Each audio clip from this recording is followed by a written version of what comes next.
there's Danny in this bitch. It's my platform, baby, come stream on Twitch. I like 'em crazy. Yeah, Danny fucking rich, girls don't be lazy. Put some energy in that clip. Go buy a hot tub, strip down, shawty loves the fit. And Danny's 60, but still wants some off that drip. Don't worry about safety, Twitch con, young, wild and free. These baddies chase me, but don't bring security.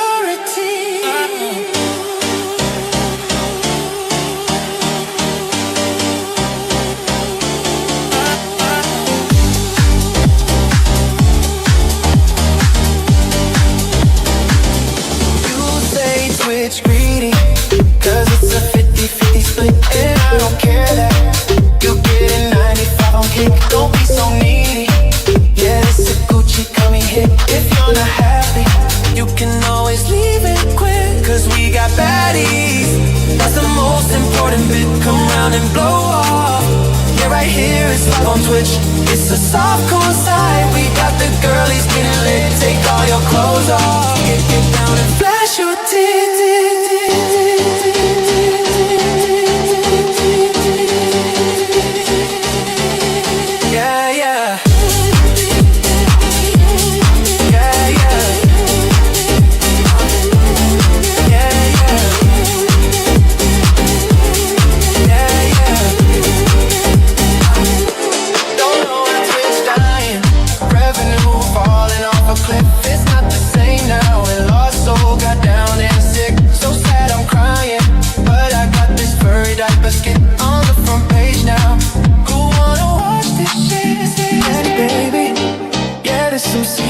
Type shit, my life a movie.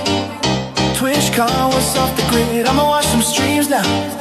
Chill out, cool off a bit. See you in the next one. Gucci marks generated the shit.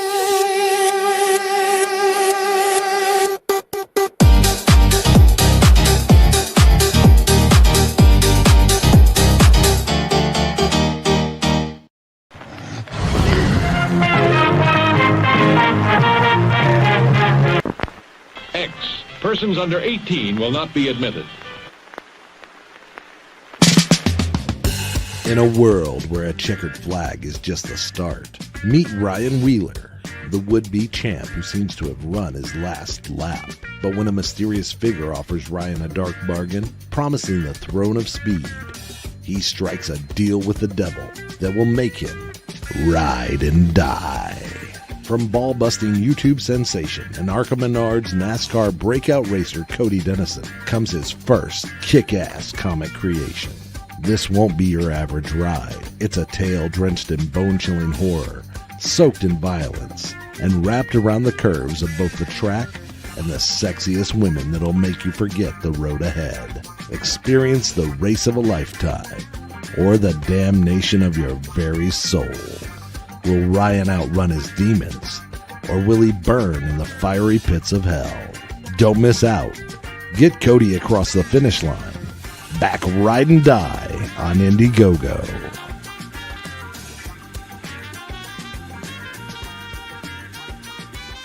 I have read a lot of books, and I think I'm a smart man here. However, there is one book I'm really excited about.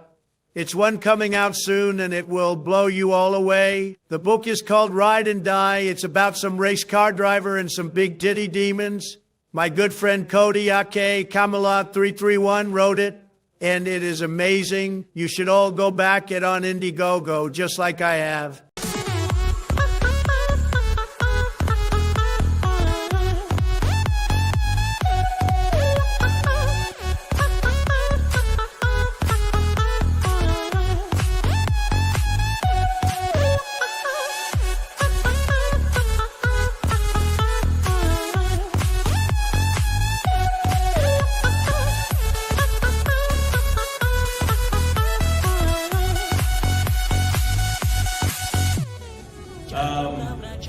Are you guys aware that we almost see no titties in movies anymore? And we only see dicks?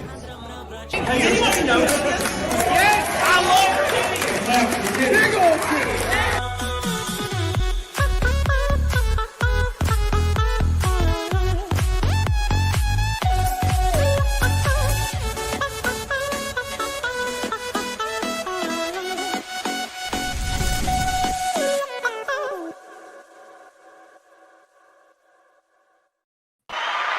Welcome back. Oh my God, on the beautiful ass Saturday, the CAMELCAST 105 with the OGs reporting for duty, Zia Land and Mr. Rekieta Law. Look at all these beautiful people. Reporting for duty. Oh my God. This feels like the good old days. This is like exciting.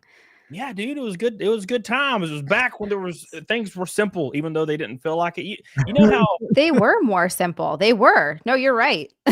I always think about how there's people out there and they're like, I'm so stressed out. Like my mom said, I have to do the dishes. And it's just like, I'm got so much anxiety right now. And I'm like, that's such a silly thing to have anxiety over. But then you realize that you always have a similar amount of anxiety and stress. And it just keeps leveling up to the next big thing. It's like, damn, I have so much anxiety over playing this giant show in front of 50,000 people. It's like, you know, it just feels the same. Everybody's stress is kind of valid because it always feels the same and you always have it. And it's terrible. What about you, Nick? Do you feel the stress right now?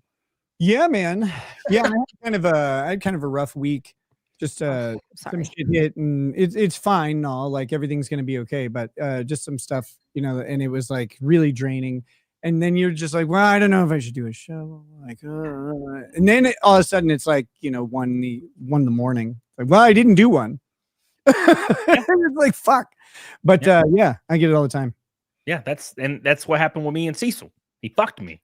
And we're going to talk all about that. We're going to expose Cecil live, and I hope he's watching so he can squirm in his XXL shirt. It's going to be fun to watch. Excited to shit on him a little bit. It's fun. I love Cecil. I love shitting on him. It's my favorite pastime. What did Cecil do this time? It's always something. Oh. He broke the cardinal rule. You don't break the cardinal rule, Nick. You wouldn't even do this, and you're a degenerate. Wow, way to throw Nick under the bus. Hey, I ran someone off a stream just a little bit ago just by showing up. Oh my God. What happened? Wait, hold on. I gotta get, what did you do? So my friend Ian Runkle, the only elf in Canada, is doing a charity stream. He's been going 20 hours. He's doing 24 hours to raise money for his children's hospital, right? Yeah. And he sent me the link just like a little bit before I was coming on here. And I was like, okay, I'll go drop in for like 10 minutes, you know. And I go in there and fucking Kurt is in there. Kurt, Uncivil Law, is there on the show. And so he sends a message in the back. He's like, are you guys going to be able to be good? And I'm like, dude, I'm only going to be on like 10 minutes. I'll behave. This is about the kids, you know, like who cares? Yeah. And I like right as he's pulling me in, Kurt says, if he tries to join this stream for the kids, and then I pop in and he immediately just leaves. He just goes out. Damn. You're such a fat baby. You can't give your temper for 10 minutes. Come on, man. Oh, that was great. You ruined him. You ruined the boy's life. How could you, Nick? He's just going to talk about this innocent for the next young month. man. Oh man. Yeah, just watching his show has been the greatest thing that I've done since coming back. It makes me so happy. Like I never watched his show before. Now I watch it and I enjoy the shit out of it. It's my favorite thing to watch. And that he should take that as a compliment. You know? I know. I don't understand. So, I don't see the problem here. Why is he so ass mad about everything? Yeah, well, we've all been through some drama lately. Let me hit these super chats real quick, and then we're going to dive into some of the spice. Billy Hatcher, the $100 super chat. But I interrupted the story. Hell yes. Yeah, you did. What the fuck? It says, finally, Zia, Nick, and Chody are back together. It's officially gay. All we need is Cecil to complete the gayness. No, he's banned. Also, great Thomas the Tank horror video called She's 17. It really got me good. Well, damn. Oh, hell yeah. Thank you, Billy. I appreciate you. I'll check that shit out. I know Meat Canyon did a Thomas the Train Engine animation that was really fucked up one time. I really enjoyed it. Thank you, Billy, for the giant, fat, delicious red boy. Already 320 until, or 370 until Naked Snake for the 530th show in a row. Thank you so much. We love you. Thank you, Billy. PS2 Chiper with 50 gifted memberships. Oh, my God. He's the GOAT. He's the GOAT. That's PS2 amazing. My man. He's so good to me. He's always showering me with love. Thank you, brother. I appreciate you, PS2 Chiper. That's a freaking huge drop. That gets us halfway to the milk. The milk. Oh, no. Thank you, brother. I appreciate you so much, PS2 Chiper. Dan A says, hi, everybody. Member for 23 months. Thank you, brother. Hope you're doing well. Twisted Tragedy says, Nick, I don't think I've ever seen Kurt move so fast off a stream before. Oh, damn. Poor Kurt. Oh, that makes me laugh. I feel bad for the guy. Like, because I've been around him in real life, and he's kind of an awkward, goofy motherfucker, and Strange. he's just it's low hanging fruit, Nick, and you just roasting this. Hanging watermelon. It's a big fruit. Oh my God! Be quick.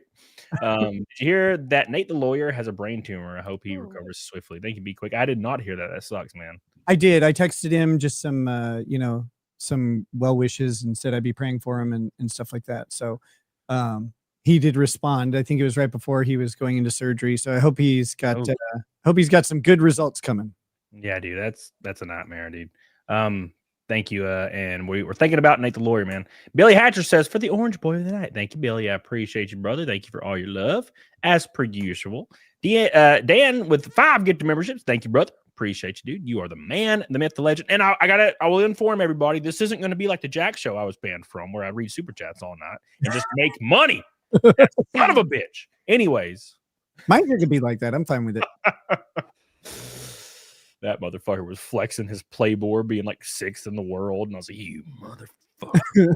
It was a good, dear. It was a good money making show. Oh fuck, Billy! It's been a year since he has been on, and a week since Nick was on. Also, it was hilarious how Kirk left as Nick joins. That was very funny. Thank you, Billy. I appreciate you. Love you. I didn't even know about this. This is new to me, and I'm excited. It's fun. It just happened. It was great.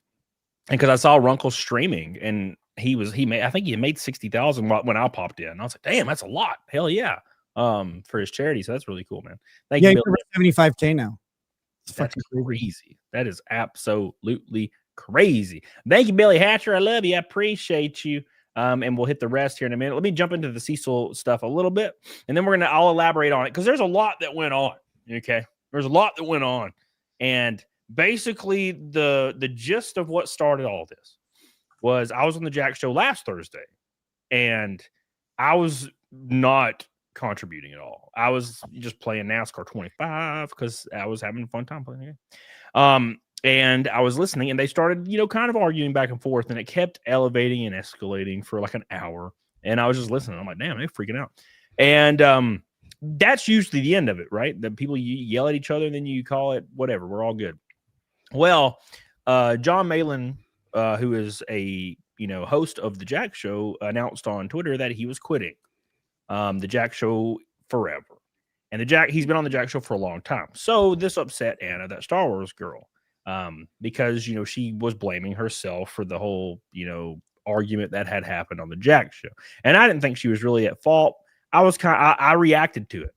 And so Anna went live on Rumble, and she was very emotional, and I defended the hell out of her because I love Anna, and I think she's very genuine. And Anna had texted me during that too, and I was like, yeah, it's all good. I'm just reacting. A lot of the stuff you're saying, I really relate to. So it's like, really interesting.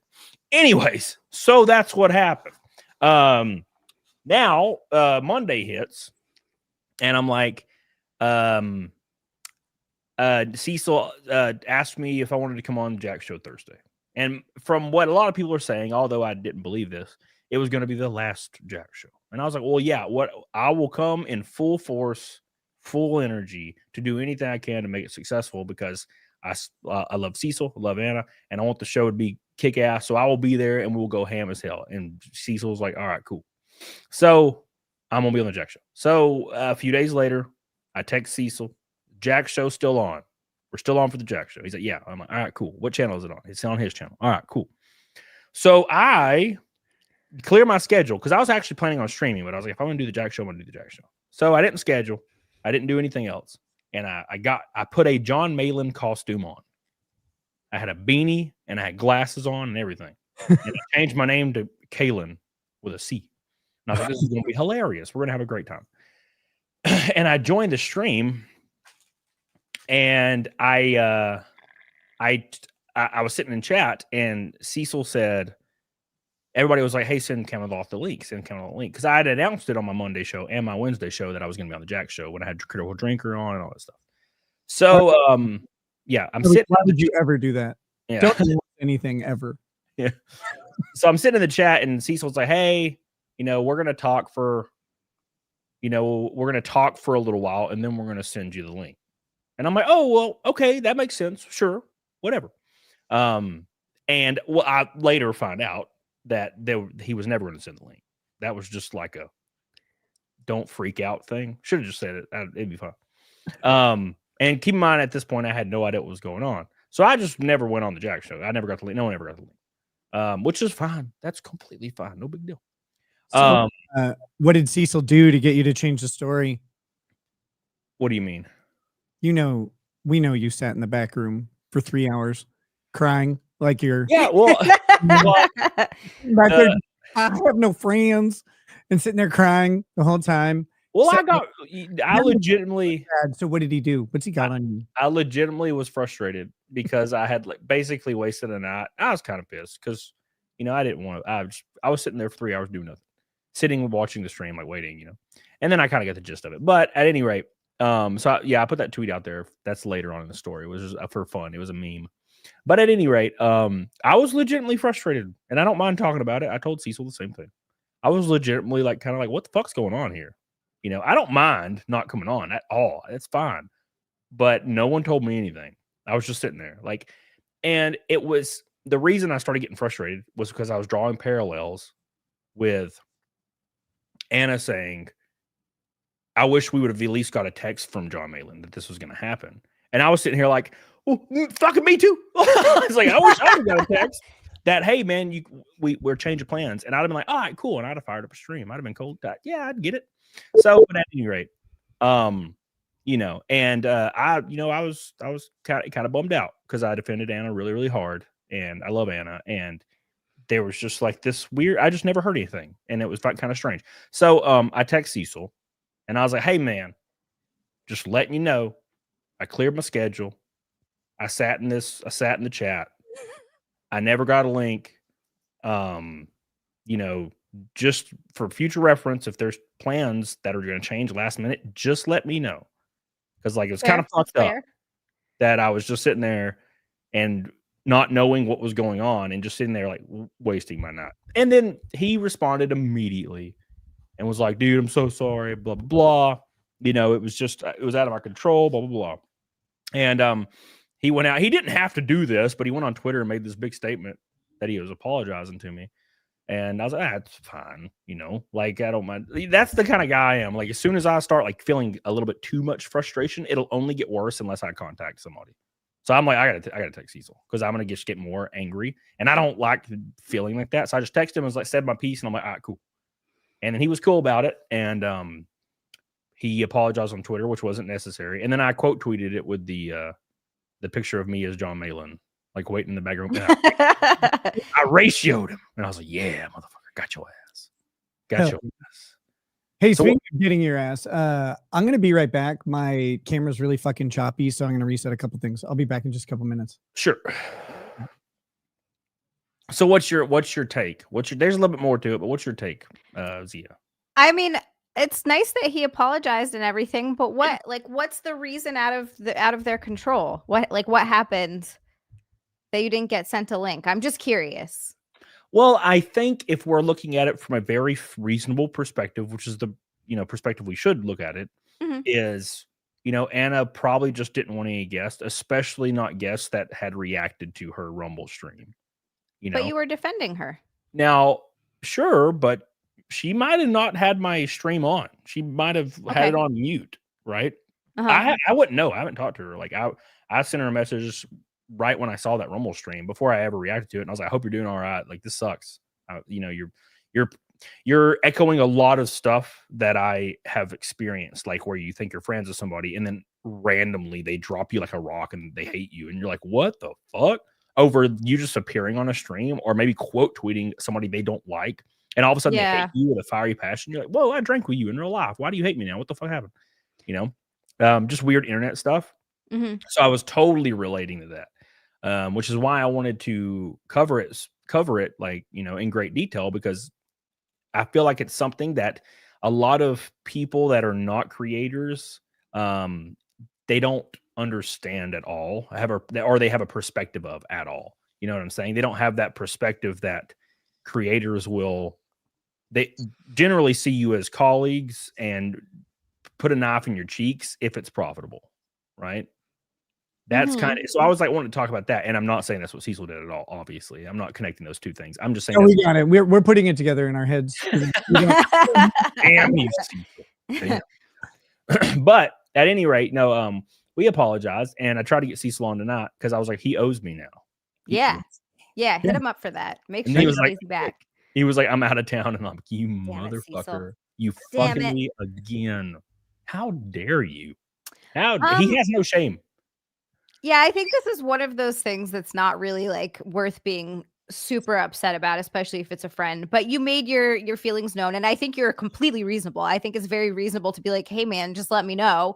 Like a text would have been cool. Like, "Hey, we just don't want to have guests on after this." Yeah. After sure. that, like that would have been such an easy, understandable, just quick, no problem text. And I think that's probably what should have happened. But I also think this is like not the hugest deal in the world, and you'll both be able to definitely move not. on from it. You'll Definitely be all not. right. I could have made it though. If I was like one of those creators that are like I know. really wild, I know. There's people who are like that, where it's like I don't understand the it. first any little thing, and they're like, "He stabbed me in the back, betrayal. It's Yeah. over forever." And it's like, whoa, like that wasn't, that wasn't even intentional. I just didn't text you. I didn't see your text. I'm sorry. I didn't mean to. Like it's always, yeah, I know. I noticed that kind of stuff. I was texting your wife. I didn't see yours. Sorry. Yeah. Yeah. Exactly.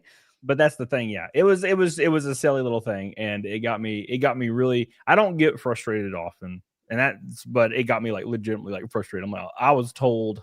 It's one of those things. You know how everybody has a thing. Like some people, like if they hear somebody chewing, they fucking go off the deep end. You know what I'm saying? And generally, somebody that's laid back will react negatively to a certain thing. That's like the thing for me is when somebody like says they're going to do a thing and then they just overtly don't do it. I like immediately blow a gasket, and it's just the one thing. It's the one thing that just gets my ass. And I was boiling. I was boiling like a motherfucker. And when it got to the boil over point, I was like, I gotta text Cecil right now, or else won't be able to sleep tonight. You know what I'm saying? And it's all good now. It's all good and fun. Because it's just Cecil.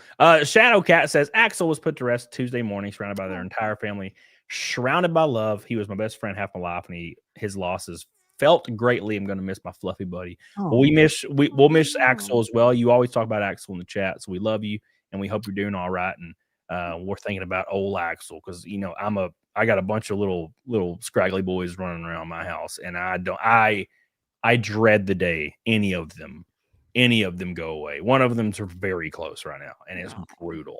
No. So thank you, Shadow Cat. Love you. Appreciate you. Let me hit this $100 super chat real quick after Rakin. Says, thank God for Zia for saving us from what could be on YouTube. Me and my boobs are happy to help Rakin. Hello. Thank you, Rakin. Yeah, I'm really frustrated because my arm doesn't reach for the hand job with you between us.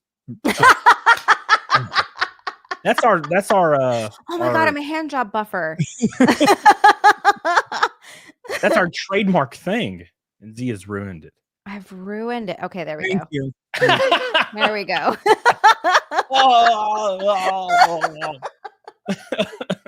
Yeah. Never mind. The stream is gay again. We made it. Oh, we're back. Okay. Big shout out to Billy Hatcher for $100 super chat. Oh my God. Wow, Billy. That's 170 to Naked Snake. Says, for the final Red Boy of the night, I also find it gay. Cecil didn't let you on the Final Jack show after getting an invite. After you defended her, which was gay, you got banned from it, and it was the last show. I don't think it's the last show. I think it's fine. A lot of people probably will blow it out of proportion more, because that's why I was like, man, I don't know if I should talk about this or not, because there's going to be like those people, you know what I'm saying, that are like hyper parasocially connected, that are like, ooh, juicy. It is so interesting to see the parasocial way that people freak out about certain internet like personalities. It's so weird. I've been streaming for like 10 years and it still trips me out. Yeah, dude, you'll see people that have been in your chat for 5 years. 5 years. And a mod will accidentally hide them, like on accident, like they'll fat finger it. Yeah. And that person will, after being unhidden, never speak again, and they'll just go to Twitter talking about how terrible and like awful you are, and like they're gonna expose you. And I'm like, whoa, I didn't do shit. I didn't mean to do anything. Okay. Yes, how could you? How could you? But Waff says Z is the only one who is on time and likes girls. Thank you, Waff. I appreciate it. That's why they brought me here, really. It's not a reason. All right. Nadadashi Tomodachi says, Cody, my husband says I should stop taking antidepressants so we can enjoy Molly more. What do you think? I have never scrubbed the furry wall, so I would not know. You ever seen that movie? It wasn't furry. Oh, Get Him to the Greek. Yes. Yeah. Oh, wait. Yeah. Here's my question. And Nick, maybe you can tell me to fuck off, but maybe I can ask you. What's the difference between Molly and ecstasy? Molly is MDMA, which is the active ingredient in ecstasy. Ecstasy pills tend to have other things put into them. You never quite know like what's in there. They could have they're like some synthetic hallucinogens or synthetic weed and shit that they'll put in. That makes sense because I've done ecstasy, or what I guess I thought it was ecstasy, like maybe 4 times total, back in Hawaii. And I think the first time I did it was, maybe it was more Molly, because it was wonderful. I had so much fun. I took the pill. First I puked, but then after that, it was like the greatest night of my life. Everything felt amazing. I was walking out. We were in a valley. I was walking out into the water and I was like, this feels so good on my skin. And my friends are like, we got to go get Zia. And I was like, this is beautiful. There's nothing like it, that sensory change that comes from it. And this is not an advertisement or an endorsement of it, guys. Please don't mistake. But no. It's just a reality of what the drug does. It also has very dangerous prolonged side effects and stuff like that. But that said, while you're on it, you don't give a shit about any of that because the first time I did it, I was I was at the Hilton in Houston, and it hit like I took it and it didn't hit for like 3 hours. I thought I got like just a kind of a dud. The person who got it for me said, like I've had on and off luck with this, and it was not a dud. It just, for whatever reason, took like 3 hours to kick in, and it kicked in while I was like, gosh, I feel kind of weird, and so I got up to go to the bathroom, and I mean, I was in that bathroom forever because it had this textured wallpaper, and I was literally like, oh my God. It really is like that. Everything feels so good. It feels so good. But then any of the other times I did it, it must have been cut with something else, because it was not, I was anxious. My heart was racing. It wasn't a good time. It wasn't fun. So I think I did it like 3 other times after that and was like, fuck this. Like, this is not a good time. All I ever do is drink, and it sucks most of the time.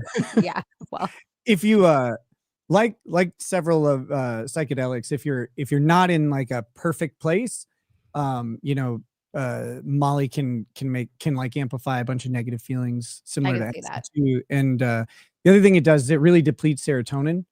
So like there's a Molly hangover the next morning, and a lot of times people wake up very depressed. Yeah, I remember that.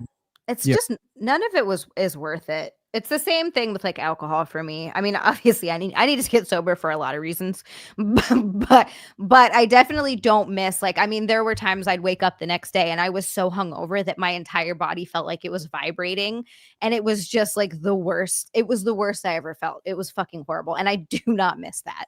Like, I don't miss any part of that. Yeah.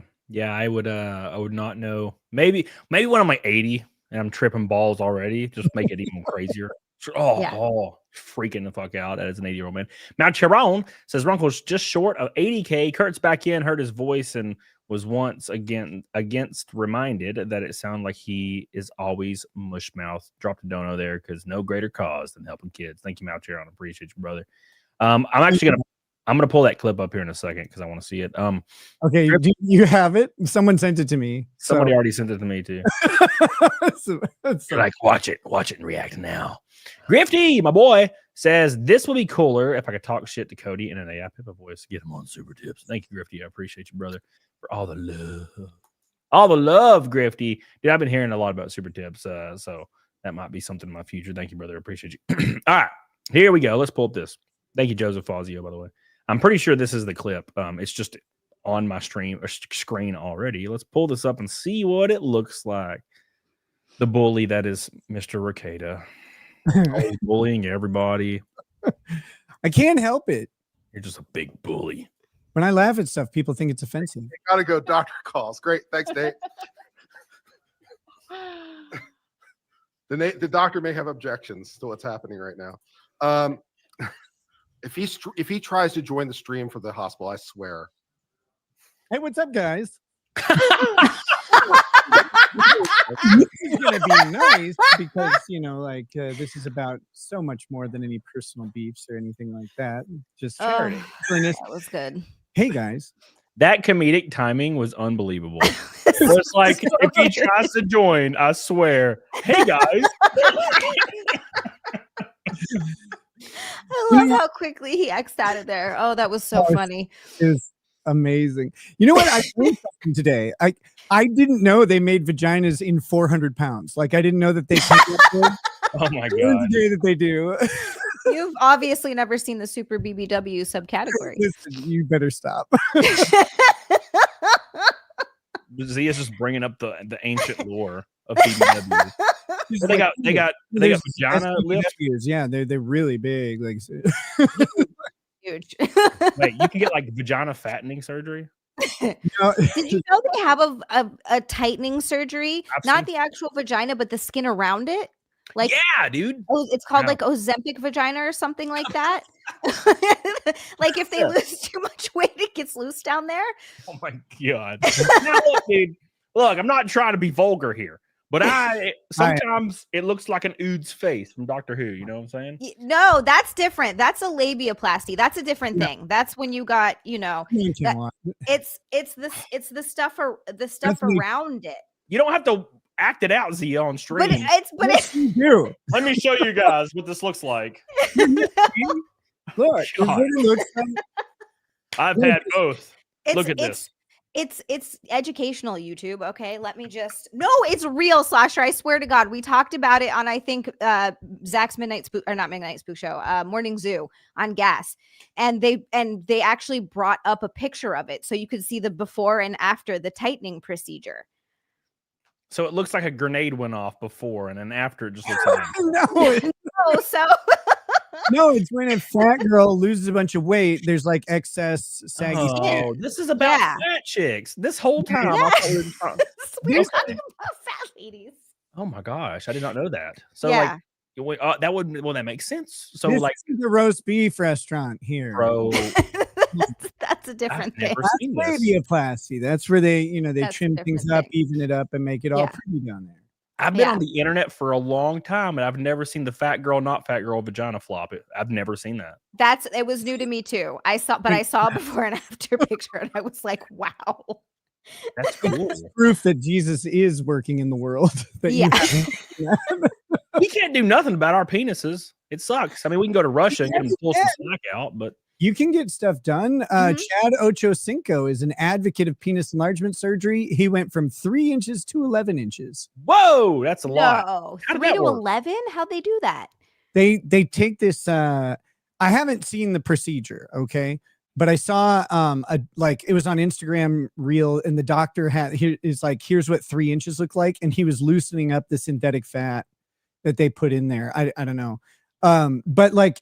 So I stumbled across this clip because I doom scroll Instagram all the time, and I found that Chad Ochocinco is one of the funniest motherfuckers on the planet, and he was on some show, and he's telling this story about how he's with a girl, and he's putting it down. She's like, now go further in. He's like, and I didn't have any pee-pee left.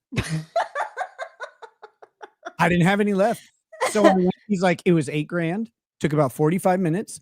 And I went from 3 to 11 inches. And I'm like, whoa, God, where's this at? Dude, that's less than my boobs. I don't have the address, but Cody, I've never seen Cody so excited. Yeah. Bro, I want like a 20. I want to Cody to be like this. I don't give a damn. Like, what's up? Around your neck. Cody wants to be the new girth master. Yeah. Cause damage. That's what I'm talking about. That's cool. Yeah. So I like while I was doom scrolling, I ran across Shannon Sharp does a podcast, and Ochocinco will go on there all the time. Like, God, black people are so funny. I wish more white people were funny. We need That's it. cool. That's info that I'm glad I have. Here. Nakadashi Tomodachi says biggest cuck, Zia's husband or Nick. Nick. I think it's Nick for sure. I don't sleep with anyone else. Wait, they're so both that named Nick. Wait, hold doesn't on. apply. Which one? Which Nick? Damn. Shit. See his husband or Nick. Oh, okay. Well, So shit, Nick or Nick? That's how do we? no. They I'm are both massive. Nick. I'm massive at it. I watch Cody have sex all the time. Yeah, from a chair in the corner. Chatterbait. Like I'm on Chatterbait now. Okay, so speaking of this, kind of, there's this kid I found on Instagram. Kid, he's like, he's got to be in his early 20s. He's the funniest motherfucker on the planet. And he started doing this thing where he's like, okay, I'm gonna sleep with one random girl from my Instagram comments every day until I've slept with every girl on Instagram, right? And he's got he print like they make comments and then he prints their faces off and puts them on a pillow and just he's got pillows of all these chicks in his bed. But then he started like dudes will comment too, so he started adding like border security, and then he added a cuck chair and he put Kai Cenat in one of the cuck chairs. Oh my god. He's so fucking funny. For Halloween, he went as the George Floyd picture where George Floyd is in front of the brick wall. That was his costume, was the picture. He made this a brick wall that he could wrap his arms around, would sit behind him the whole time, and he like printed off Floyd's face and shit. The dude is unstoppable. Wow. Well, what's his name again? Hold on, I'll find it. Because I do like me some comedy. Big shout out. We're 150 away from Naked Snake. Big shout out to all the boys. Let's hit some more of these super chats. I got to save up what, $8,000? We got to get to that 11. Yeah. You got to get $8,000 to get that 11-incher. Yeah, bro, I'm all about it. I will fucking have a sponsor on my race car. Penis enlargement. Let's go. I have to save up 17. Extra foot. 17 for why? 17 grand for dental work. Really excited about it. What's your teeth? Your teeth are your teeth. Huge after that. Like, wow. I'm gonna have giant teeth. I was like, if you're gonna put teeth in there, I want them to be the biggest implants you can put in there. I have a 4-hour dental appointment in January. I'm super not excited about it. You have to get like some teeth like pulled and implanted or something? Or? Yeah. They have to redo this front one because the first dentist fucked it up. So that's not fun. And I just need a bunch of bone grafting and implanting. So it's going to be a fuck ton. Nick's like, yeah, I've been there. Sucks. Well, I had a dog knock out one of my teeth. Oh. With one of my front teeth. And so like, it sucks. They're like, here's this denture that you wear. Like it's a full mouth guard with one tooth on it. It makes you talk like a fucking idiot. And they're like, wear that. And I wore it for like a week. And I was like, no, this is just dumb. So then I went without a tooth for it's like 6 months that you have to go without one. They told me it's going to be 9 because of all the bone grafting I need. 9 months. How are you going to stream without a tooth, Zia? I mean, I've already done it once before. So you're just going to have to like change your YouTube name to Trailer Zia. What did you say? Trailer Zia. What did you say, Nick? I said, wait, you have teeth now? I didn't notice. I have, I look, see, you know what? I don't even have to stress about it. No one's even looking at my mouth. What am I worried about? I was texting my friend Jim Norton, and I was telling him about it, and he was like, I'm gonna buy you a banjo. And I was like, great, I've got overalls. Let's do it, the whole fucking thing. Just do it. Like, who gives a shit? I haven't been to the dentist in 9 years? Or no, sorry, that's way off. 25 years. I was 9 years old. That's a little different. I was 9. That's what I was thinking. I was 9 years old last time I went to the dentist. So my happy ass is just rocking whatever I got, bro. I'm cool. I don't give a fuck. My teeth are fine otherwise. Redneck Hipster says, holy smokes, it's just like the old days. Glad to see the gang all back together. Thank you, Redneck Hipster. I appreciate you, brother. You are the man, the myth, and the legend. Nakadashi Tomodachi says Runkle said every dollar from now on is going towards Runkle said every dollar from now on is going towards saving Nick's kids. Well, be loaded, bro. Oh shit. I'm okay with this. Yeah, what the fuck? I don't even have kids. Give me the money. Yeah, I'll take it. Start a GoFundMe for my fucking teeth. Please say I need $8,000 for undisclosed reasons. Juju says, hey Cody, sorry for keeping your boy hostage tonight. You can blame it on me. Yeah, fuck that motherfucker. You tell him to rewind and watch me roast him for a solid 25 minutes. He deserves it. He deserves it for drinking and not sticking to a diet. And also fucking me. That's number 2. Number 1 is like, I can't look at him anymore. It's killing me. Number 2, he's fucked me. know what I'm saying? Makes me feel bad. And I watched. Yeah, when I first met Cecil, dude was freaking jacked. Great He was shape. shredded. This is also Juju's fault, probably. She made him fall in love. Now he's like, I don't care. I eat cheesecake every day. And now he's fucking fucked. He's fucked. Is he a chunky monkey right now? I haven't seen Cecil in so long. Yeah, he's yeah. Oh, chunky Cecil. Yeah. I mean, he's not that big. He's just kind of. He's probably like 220. I don't know. He's like 5'2" though. Oh, that's cute. He's fatter than ever since he put you in bitch. Zia, how could you? Oh, that's cute. No, never say that about a man. Damn. Oh, he's so cute. How little and disgusting he is. Fuck. I'm sorry, Cecil. It's starting to feel bad now. Like it's just loading up on my boy. No, we love Cecil. Oh, that's what. See, Darth Barbie was just loading him up with all that cooking. Darth Barbie knows. Yeah, dude. That's why you don't, bro. I'll be hanging out. I'll be hanging out with PDH, and I'm 2 weeks into my diet, and I'm going hard as hell. I'm doing my stair climber, my weight training, 1,600 calories. Sometimes I even short up 300 on accident, and I'll be like, man, I sure do wish I could eat some damn pizza right now. And she'd be like, well, actually, she does this thing where she's always like, well, actually, you could eat pizza. And I'm like, but no, she's right. As long as you work it into your calories, you're fine. She is right, but it's not about that. It's the mind. It's about the mind thing. It's about retraining my mind. Yeah, because Zia, like, oh yeah, I can work off this couple slices of pizza, but it's not a couple slices of pizza. It's a couple slices right now. And then at night you wake up, you're like, no, the pizza was fine. It didn't do anything bad. And then you have another couple slices of cold pizza. And then by 2 days later, you're in a ditch covered in pizza. The cops like, why is your car upside down? So you're like, I couldn't stop. I just couldn't stop. I can't stop. Dude, the night before my diet started, I ate mellow mushroom. The mellow mushroom inside my house is better than normal mellow mushrooms because it's like in this weird little like village that has like a lot. It's got mushroom. Yeah, it's like a downtown city area, and you can drive in and you just park and walk into the city, and there's a mellow mushroom. Oh, it's so good. So I ate like an entire one of those bitches, drank some claws, and ate an entire pint of gelato. Almost threw up. And I was like, tomorrow's the day. So wait. What's a mellow mushroom? It's a pizza joint. Oh, okay. Yeah. I was like, I don't know what we're talking about. I thought you did like a special type of magic mushroom and like went crazy and ate a bunch of stuff. I'm pretty sure when last time Cecil was here, I'm pretty sure we went and got some of that shit. It's just so sloppy and nice. That's like one thing I'm probably going to do. Like as soon as my diet's over, I'm going to grab me some 6-pack of those lime claws because I'll only need 3 after my diet because I hadn't drank for 90 days. I'm going to get a medium freaking...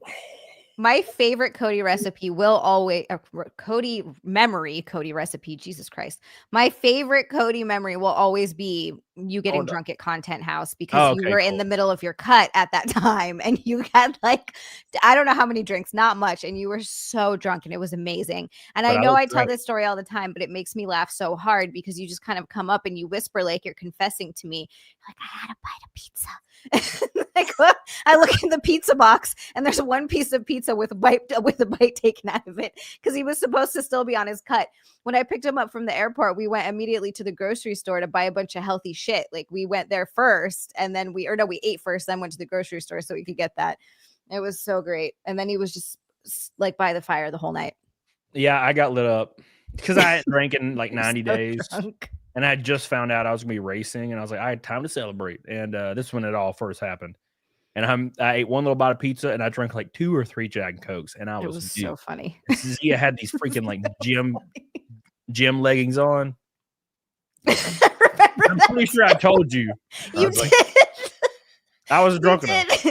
You came. No, I think you were talking to X-Ray Girl, and you said you like stopped in the middle of your conversation to tell me that, and I was like, thanks. I was like, oh my God. Look. It was so funny. It was great. Gym pants, that's what I'm so glad I didn't go to high school now. It was really like, I think they're fading out now, but like a couple years ago, like when like I don't know how I would have made it through a day. Like Jesus, all the girls wearing fucking yoga pants or whatever. Like if I was, again, when I was in high school, they didn't. Those weren't really super popular yet. They didn't have them that much, but. Yeah, it's funny how you don't know that that's true, but no, like we were in the hot tub and forgot about Zia's that. like two little cheeks would just raise above the like bubbly water. They You were just see floating. two mounds, and I'd They be were like, floating. God, oh my God, I don't know what to do. Like, should I just like what? I don't know what to do. Got the munchies, bro. Hey, Oh my God. I'm sharing that Instagram. Okay. Before sharing a screen, remove other I Oh, want to see. Okay, so it's the fiction expert. Oh, this guy. Okay. followed by Cecil. Oh, Oh shit. God. Cecil follows Dude. him. This guy is so funny. It will do blackface at 75K followers. This Oh my God. this dude is unreal. But yeah, so here's his here we go. No. Okay, I'll turn that off just in case there's copyright issues. Oh my God, this is fucked. He knows exactly how to go viral, and like it's just oh my God.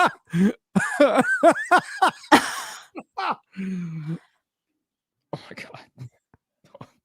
Oh my God. No! What are you thinking? Holy shit. Dude. This kid is brave as fuck. He's the funniest fucking He going straight to hell. Oh my God. Did you Straight see to hell. that first comment on Damn. there was like, dude's unemployment plans are like deep, like whatever the fuck it was. Oh no. I can't. unemployment plans are so deep in the ground. Unemployment plans, yeah. Bro is out here doing black Oh. news in 2025. Oh man. That is fucked. Dude, so like here's him sleeping That's with so a fan. Or sleeping with a girl from the comment section every day. Yeah, I mean he crushes it. Oh, he also did this one where he has the Huz list, the Huz tier list for and he's gonna rate like one girl from his comment section every day. But he's only done two. They're like they're so fucking funny. Adding one random chick from my comment section to my Huz tier list. That's right. This is my Huz tier list where we have 7 rarities of Huz. Every day I'm going to be taking one random chick from my comment section and adding them to the list. So we have every chick on Instagram on the board. All right, to kick us off, we got this Bella Smith chick. We've seen her in multiple of my comment sections. Bella, let's see what you bring to the table. Good luck. All right. All right, the first thing we could kind of address here is that she is black. Here's the thing. I do consider myself to be a racist person, but am I racist to the point where I'm going to stick this chick in helpless Huz just because she's black? No. And, you know, the more I'm looking here, it's interesting. It looks like she got some kind of mix going on. The more we make our way down, she's got like a hint of Indian or like Middle Eastern or something. It's, you know, so it's interesting. And the other thing is, let me make it clear. There's black chicks and then there's chicks who happen to be black. This chick happens to be black. How do I know that? She doesn't come across ghetto. She doesn't come across loud and obnoxious. And quite frankly, she's not fat. Did you know 80% of black chicks are obese?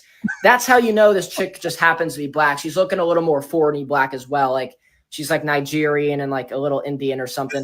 Anyways, so it's interesting with the skin color dynamic. It's like, you know, you would expect, you know, you would expect something not so good. And it brings up a good point. Like if we're going skin color for skin color here, like let's say this was a, you know, a black only tier list. Like this is a legendary black chick, right? Maybe even a mythical. This is a really good looking chick for her, you know, her skin color circumstances.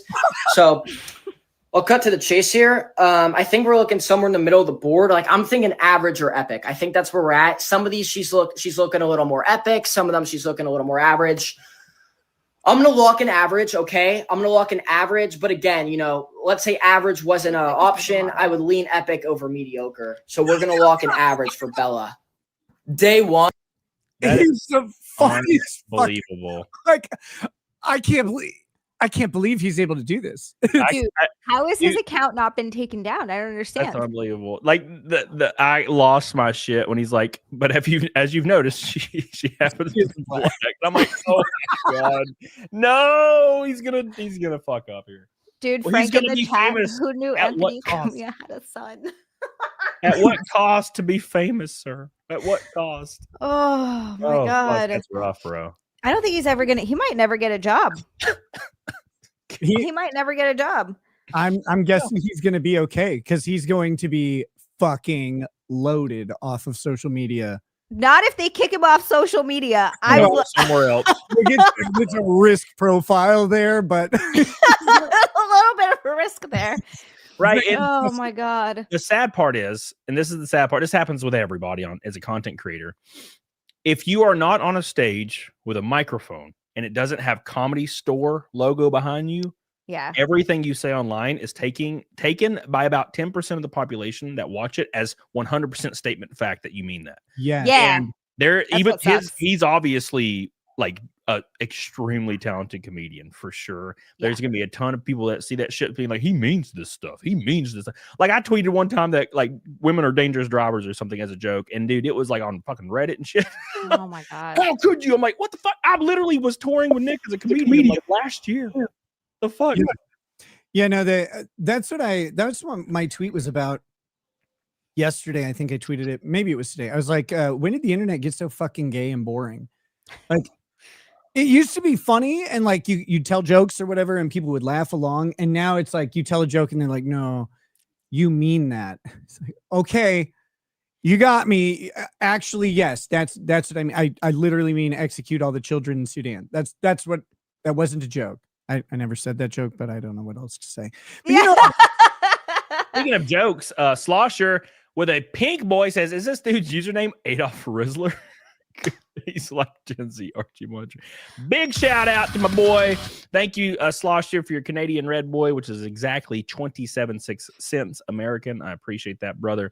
Thank you. I see Johan Noxos in chat. Holy shit, brother. It's been a while. My man, and he's roasting Nick immediately. Hey, Nick, where's the Coke at? Like immediately, just hey man, what's up? It's been a long time since I saw the ham banana. Tonight, thank you, brother. How you doing? Thank you so much, Slosher. We love you, buddy. And then Billy with a pink boy says, I'd love to see this guy rate Zia. That would be oh, you don't. Oh God, I don't know if I want to see that. He'd immediately like open it and be like, she's 40. And Yeah. Zia would He cry. looks like he's like 12. I feel like that'd be immediately cry. cool idea. she's currently old enough to be a grandmother, so that's gonna lower her down. It's gonna lower my score down. I'm white, so Yeah. I've got that going for me, but like I don't know if that evens Kind it of. out. You don't know that I you're don't know. actually brown. He doesn't know that I'm brown. That's true. But I'm only brown on the inside, though. Oh From the Oh. outside. my God. Well, not like that inside. Ugh. That's, Jesus, Zia. you know what I You mean. look in there, it's brown. It's Not nice. that part. Cheese and Oh. rice. Okay. Oh. Look. You know they have bleach, these bleach operations, you know? I've been asked if I bleach down there, and I don't. I don't. Oh my God. All right. I've Thank been you, asked. Billy. Thank you, Billy. I would play like fucking that German marching song, like at it to make it bleach faster if I was a chick. Oh my God. All right. Thank you. 75 to Naked Snake. Thank you, Billy. Thank you, Slosher. You guys are goated. I appreciate you. Yeah. It's you know what's wild actually, because that guy probably wouldn't have done as well like 10 years ago or let's say 15 years ago, because that kind of comedy was actually a little bit more accepted. Right. So it was more saturated. It's not like that anymore. Now, like the first people that are doing it now, it's like jarring funny. Like it's like jarring and funny because it's so fucked up. Oh my God, this is hilarious. So the thing that I've noticed having kids who are all junior high, or having kids who are in junior high and high school, and them talking about the antics that everybody gets up to and the jokes that everybody tells. This next generation, they don't give a fuck about identity shit. Like they don't care at all. They're always flip flops. They know they're not racist, right? Like they know they're not racist, and so they don't care about telling racist jokes, which is how like I remember growing up. Is like you just like you're sitting there hanging around a bunch of your friends who are all different shades of brown, and you're like, God, I'm the only pure one here. And then you say a joke, and like you're hanging around these guys. Everybody there knows you're not racist, right? Like so nobody fucking cares. And that's the impression that I get from this kid, and I think that's why he's so refreshing to me. Is it's like, okay, he reminds me that the next generation, like, they don't give a shit. Boomers decided that people on the internet like must be important. I think that's what fooled all of them. They're like, oh, they've got a PhD from Yale and they're on the internet or whatever, so I have to listen to them. It's like, no, you don't. You don't have to listen to that person tell you that you're something that you're not. You're not a homophobe. You're not a racist. You're not all these things. I mean, some of them are, but but most people are just people, and they're, you know, they're in the you know, they're in the situation that they're in based on their generation and timing. And it's like, that doesn't mean that you're particularly hateful just because the next generation changes a little bit. And I do think that this next generation is just gonna say fuck off to all this stuff. They're gonna seriously be like, yeah, none of us care. Move on. Well, what happened is they grew up in an unprecedented time that has never been like it was when they were growing up. So when they were growing up as, like, you know, kids and early teenagers in 2016, 2015, 2017, like you could even randomly imply something. The Sydney Sweeney ad's a great example. If that would have came out in 2019 or 2021, like, Sydney, even though the ad is about her being hot and having good genes, also because jeans are pants, but her being hot was the whole point about jeans, and people would try to make it about white supremacy. Like, if that would have came out in 2021, not only would she have been forced to apologize, she would have had like men in tears, and also she would have lost her career and everything. And they were growing up during that time where it was at its height. So what do kids and young teenagers usually do when there's this force that's pressing on them at all times that they have to adhere to? They go the opposite direction as hard as possible. And that's what you're seeing now. They're 18, 19, 20, and they're posting these videos. They're like, I don't give a fuck about any of this shit. And the pendulum has swung already, and the culture has shifted to where, like, people are like, oh, these are jokes, obviously, right? These are obviously jokes, and they're kind of funny. So that being said, now people are starting to jump on board with it. And I think that's a good thing. Now, do I necessarily think like racist humor in like really poor taste is funny? No, but when it's done really well, and like you understand it's obviously a joke, like Jeff Dye has really great bits about this shit, and like it's comedy, and we need to get away from the fact that you, just because you're not on a stage with a mic doing stand-up doesn't mean you're not allowed to do comedy. Bro, I have people every other day, like, somebody will try to tag me in some hit piece or some like out of context clip of one of my random streams from 3 years ago where I'm obviously joking about something. They're like, this is real. This is very, very real. And I'm like, no, you know, this is actually hashtag a comedy podcast. You dumbass motherfucker. Like, they don't care though. Like, it's all about the W. They want the W. And where is this W coming from? I actually posted this at Tech Tone today, and he fucking liked it because he follows me. I'm famous now, Nick. Look at this. You know, no, but I said that all the moral posturing was done just as a ruse to watch the world burn. That's all it was for. It had nothing to do with actually caring about people. Never did. Oh, it definitely wasn't about caring about people. Yeah. That much was obvious from the get-go. Because like you're sitting here preaching about race or whatever, and you don't fucking do anything about any of the issues that you talk about. You just sit here and yak about it. So we can automatically discount like the level of concern that you have. But yeah, plus just the nature of it and their targets and who they went for. It was yeah, I agree. We'll just leave it at that. I fucking agree. Scaredy Cat says, just here to see Zia do Naked Snake. Oh, yeah. Hey, Cody. Hey, Nick. Thank you, Scaredy Cat. I appreciate you. Who isn't here to see Zia do Naked Snake? It's always a monumental success to see your cheeks everywhere. Thank you, Scaredy Cat. I appreciate you. Billy Hatcher says, I feel like we've finally gotten out of this BS rut, and also Zia and Nick. Will they do Naked Snake? I don't know. It depends on if we hit it, Billy. Okay? I get there first. Better pony up, son. This isn't free. Okay? Billy's done tons of work on this, so other people should. Billy is he's my pay pig, and I love him. Zia, you're all pixelated. Did you go kill your internet provider or something while you were off screen? Did it get worse? Son of a bitch! I literally just got up to pee and get a soda. This is annoying.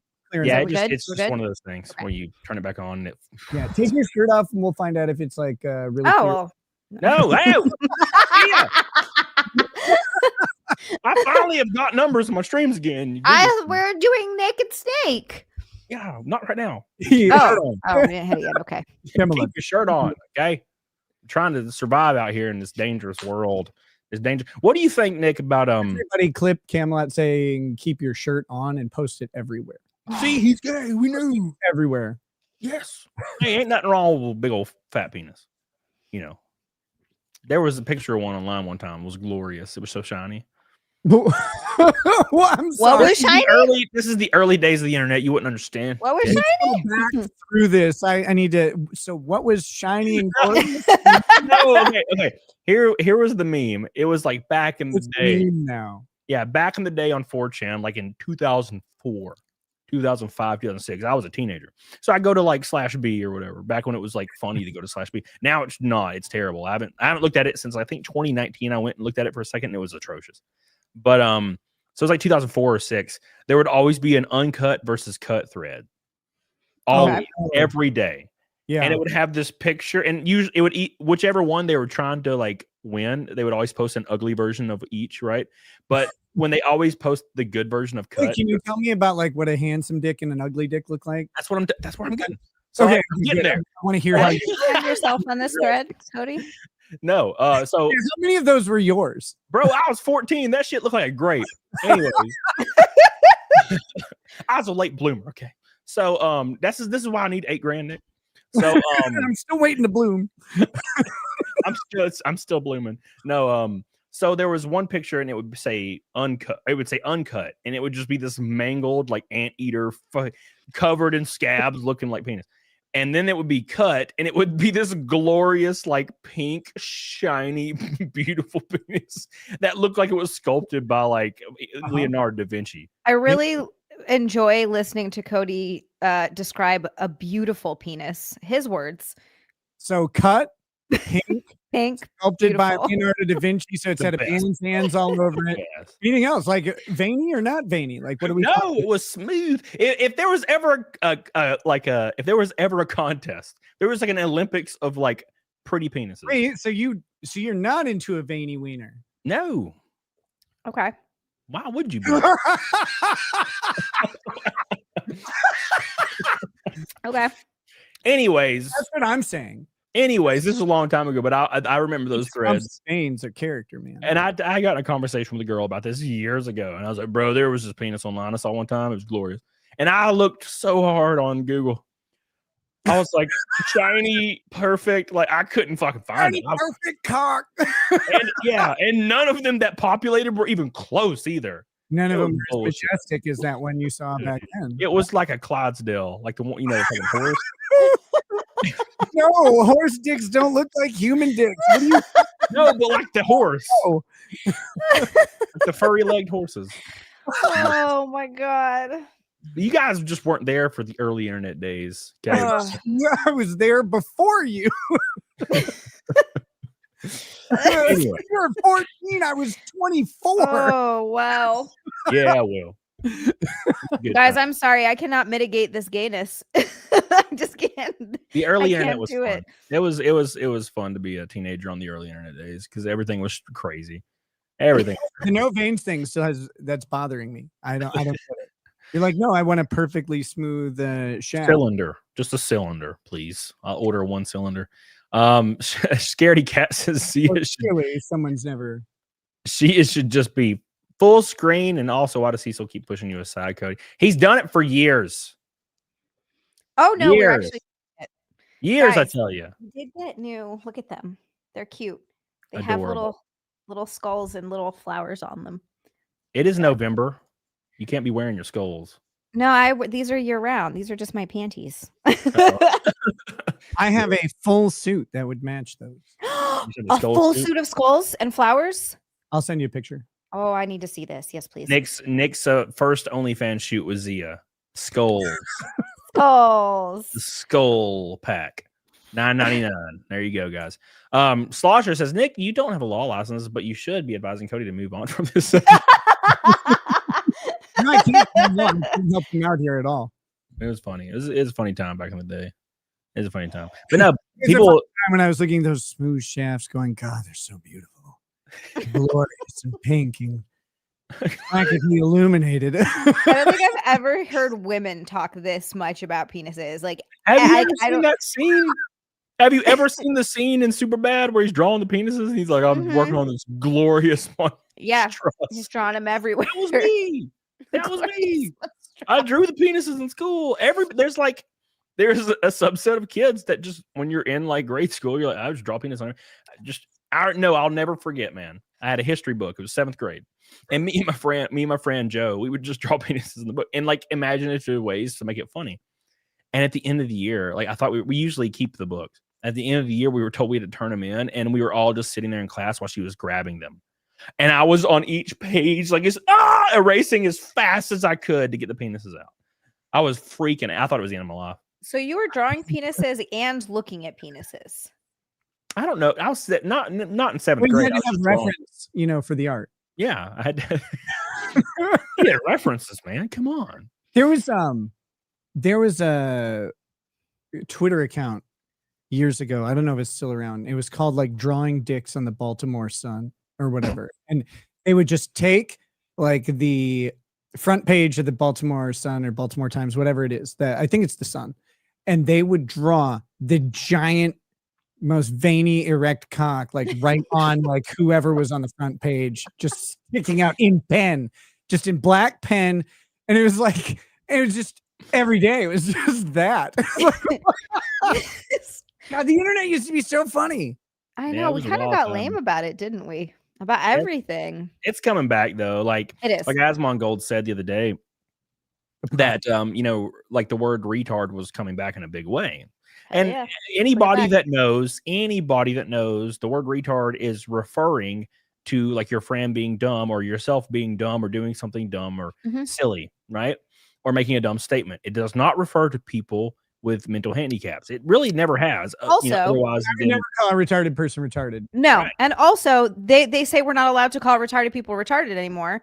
So they have special needs, right? So that word is completely removed from what it used to mean. Now it's just something else. Now it's like you said, calling your friend for being an idiot. Yeah, that's it. Doesn't mean it's kind of coming back, and it should, because it's just a normal, like it's a normal goofy thing that people have hijacked and changed the meaning of so they can act morally offended by it. Well, I can't believe you would say that. It's like it's not. Yeah. It's actually not. It's not like that. Well, it's like the F slur too, right? Like you never call a gay person the F slur. You just call the F slur when they're retarded. Great word. No, you would never do that. No, like when it was going away, I was like, no, you can't take this. Is one of my favorite things. You can't take this away from me. Yeah, I like this so many times. Like the memories won't hold up. They won't hold up. I've got new memories to make with this word. Yeah, no, I remember hanging out with a girl off Tinder. And like we were like driving the car, and I got her. I roasted her ass real good. She said a thing, and I was real quick. I was like, bah, bah, bah, bah. I got her ass, and she laughed, and she's like, "You fucking F slur!" Like just said it, and I was like, "Oh my god!" It was amazing. She's a winner right there. Whoa. Yeah, dude, it was I was impressed. I was like, "Damn, girl, you wild!" And this is back when it was like still a little spicy. Yeah, it's kind of coming back a little bit too. But still, like we'll get it back. We'll take it back from those rainbow colored prancers. Taking it back. Scaredy Cat says, I know you guys are talking, but Z's leg. Scaredy Cat ain't even listening to the stream. Got it on mute. No, but I'm so happy that he noticed. I've been working on it. I've been working on my squats for a while. And one of the coaches at my gym, bless her, gave me a new way to squat that got me so much more depth. It was like it was like almost ass to grass. No. Nick, I am aware of what I just said. I've been working on it. So anyway, that's nice. Thank you. And, I don't do squats. My 1 rep max, I mean, this is for glutes, but hamstrings a little too. My 1 rep max for hip thrust, I got to 300 pounds. So we're working. Damn, you could hip thrust me. What's up? Hell yes. Yeah, dude, I'm all about that. We're gonna film this shit and put it on Twitter. Just on Twitter? Yeah. Joe, I'll have clothes on you. He's like, I can charge a lot for that one. The famous camel in the video, NASCAR license revoked the next day. I don't People know. are They'd probably be excited. cool with it. I feel like there's been a relaxation on like sex work. You know, Yeah, it's nice. It's nice to see. People still Yeah. freak out about it, but it's like, dude, it's 2026. Get the fuck over yourself. So It's fine. I've been doing a spiel about this lately, and at some point I want to do a longer segment on it. But it for everybody who's like anti-porn or anti-sex work or whatever, like first of all, it's the oldest profession for a reason. It's not going anywhere. No. Guys Well, always guys have an excess of semen that needs to come out, like, and they're like, and they can't always put it in someone, right? Like, even though there's plenty of boys around, they can't always do it. So that being said, sex work is always going to exist. Pornography will only get more prevalent. And here's the thing, the democratization of it, putting it in the hands of the female creators themselves has them exposed to Really love it.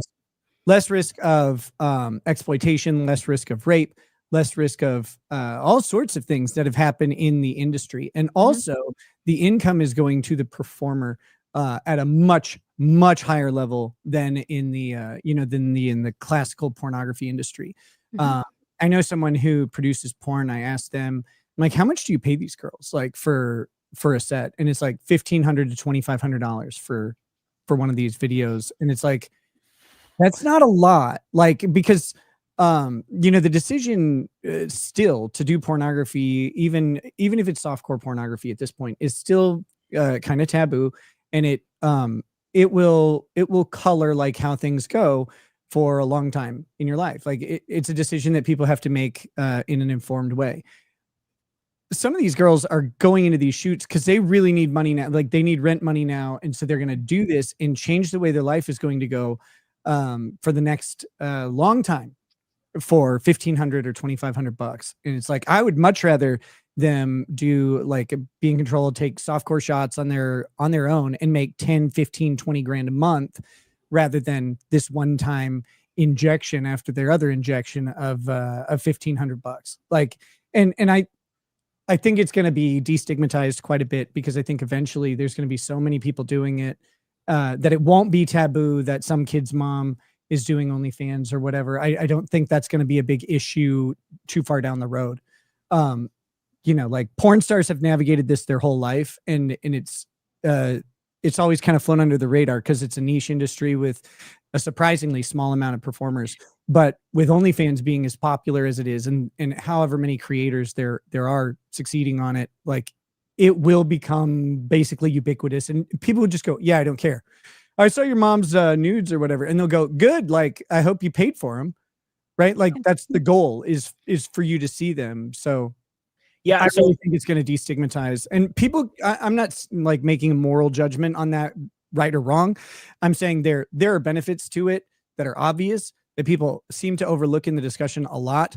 But the other thing is, like, it's going to happen. You're not going to stop it. So like, just get used to it. Yeah, the way I feel about it is I tend to agree. Like, I don't see a problem with it. I think, it's a have at it attitude. That's how I see it. If you want to do that, if that's what you want to do, you're successful at it, do get on it, diggity doggone it. But I will say, and I've said this for a long time, I would never date a girl that does porn. Oh yeah, you always said that. And that's just that's just a preference. I don't have any problem with them doing it at all. I'll be like, hell yeah, get your paper. I hope hope you make millions of dollars. That's awesome. I hope it goes to the moon. But I wouldn't date a girl. Like, I think that's fine, and I think that's fair. I wouldn't date a guy who rides motorcycles. Like, I feel like we all have too risky of death. Like, I wouldn't be willing. Okay. Like, everybody on motorcycles fucking dies, dude. So I'm just not willing to like follow. Like, what's going on? I know that's a weird, but like, I just wouldn't do it, because it would be like the amount of people I've known who used to ride motorcycles that have died is insane. Like, the doctors call them oh my god, what are they called? Organ donors, like, for a reason. It's brutal. Life expectancy drops dramatically. Yeah, and it's just oh god, it sucks. But yeah, look, I think OnlyFans is great for that reason. Girls are able to be more autonomous over their own. Well, yeah, life insurance is a thing, but I'm not willing to put money, like put a price on the person that I love. I would rather like trade all the money in the world to have a person that I love be alive and not dead. I get what you're saying, but yeah, I would, and on that point, I would never ride a motorcycle. I've owned several. I drove them all throughout my teens and 20s. Wrecked one real good one time. I don't even know how I kept riding after that, but I wrecked one real good one time. And then I kept riding, and then I sold my last one, and I was like, yeah, I'm never buying another bike because I don't trust other people because I can be the safest driver in the world, and somebody can just run a red light and turn me into cheese. And I ain't trying to turn me no damn cheese. Ashley says, my favorite, loves Zia. Thank you, Ashley. We love you. Appreciate you, Ashley. Thank you so much, Ashley. Ben Ryder says average OnlyFans models make $20 a month. Yeah, it's because they are really bad at marketing, and also they may look like garbage, but also they're usually bad at marketing.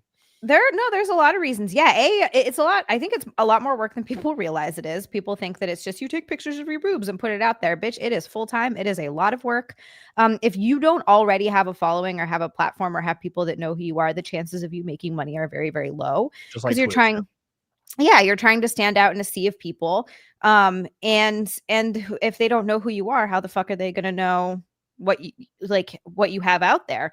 So 100%. Yeah, it definitely takes a lot. That being said, there is incredible growth and income opportunities if you figure it out. Like if you fit, a lot of times you can just find your niche too. Like I know some girls who make close to 20,000 a month doing like one very specific thing, and that's all they do. Yeah, if this is how it would work for me. If a management company reached out to me and was like, Cody, we want you on OnlyFans. We're going to pay you $10 million up front, and we'll set up all your shoots, and then you'll get this percentage a year, and then we'll give you $10 million up front. My balls will be on the internet the next day. Yeah. Yep. Hell yeah, let's do it. Is that guy that races and has an OnlyFans? That's gross. I'm like, yeah, brother. I don't give a damn. Scaredy Cat says, can we see Nick's desktop or Zia's Bada in the way? Bada in the way. In any way, her body in any way. Also, maybe Cody's garage. My garage is destroyed right now because my buddy moved in for like 3 months because he got kicked out of his house. And it was a storage unit, and he just finally moved out, and it still has half of his stuff, so it looks nuked. I'm planning on turning it into a bar and lounge with like a full bar and everything. Someday, maybe within the next 12 months though. Thank you, Scaredy. I appreciate you. Shadow Cat says, I have no issue with OnlyFans existing. The issue is young girls seeing it as an immediate career path as soon as they turn 18 without counting the cost. Well, yeah, that is a thing, but also it's one of those hard things where, do you feel comfortable with an 18-year-old girl doing porn? That or dating a 50-year-old man? A lot of people will say, well, I don't know about that, but we have to draw on a line in the sand somewhere. What age is acceptable? And that has to be the age for everything. And it can't, you know what I'm saying? It either raise it or just like have your own opinions about it. And that's, you know what I'm saying? Because it's hard. Because like when are you accountable for your own decisions? Because if you get a credit card at 18 and you put $10,000 on it and never pay it off, your credit doesn't care that you're 18. Yeah. You know what I'm saying? Your credit's gonna be like, give me that shit. You buy nothing for the next 10 years. You know what I'm saying? Thank you, Shadow Cat. And honestly, the other thing too is that it makes it easier for them to do OnlyFans, but they could still go get into porn. And to Nick's point that he was making earlier, I mean, Jesus Christ, I've heard horror stories about young girls who get into porn, and it's just awful. So they go get into the industry, and they end up in these situations where they go to a shoot saying, okay, well, I won't do they have their list of things that they won't do or like things they will do, whatever it is. They get there and they end up getting forced into doing these really brutal scenes that they wouldn't normally do. And it's because the director's saying, well, I'm going to make it so you never work in this industry again, blah, blah, blah. It's just there's a lot of abuse in the industry. There's a lot of STDs that get passed around, people who lie about STD tests. And there's the whole, like, they have to get tested a lot so it can be safe. But there are people who produce false tests and this and that. So it's just, there are a lot more risk involved in getting into the actual industry. And 18-year-old girls will go do that too. So, yeah. Even though they broke the law, they broke all the rules, they broke all the ethics, the girls do porn thing is a great example, right? Like, so these guys would recruit these girls and be like, hey, you want to go do a modeling shoot? And then they would take them a couple 100 miles away, no car or anything. And then they'd get their IDs or whatever, like, oh, we got to check your ID for stuff. And then it's like, well, if you want your ID back and you want to ride back to where you were, we're going to have to do this nude scene. It's going to and then it's like, oh, and you're going to have to get hollowed out by Ojibwe over there. And like, it's crazy what like they started doing to these girls. Like they just extorted them into doing these scenes. They got tagged for it, but the industry itself is always a risk for that. And it's always a risk for people going as close to that line as possible without stepping over into criminality, implying that, oh, hey, if you don't agree to do this, we just did this racy photo shoot or whatever, you don't agree to do this nude scene, those photos are going to go out. Like maybe, you signed a release on them. If you don't want all these photos out with your name on it, maybe we could just have you under a pen name do like a scene or whatever. And like they get exploited a lot. Again, people don't have to like OnlyFans. I would never like advocate that anybody has to like anything at all. And I'm not making a moral value statement.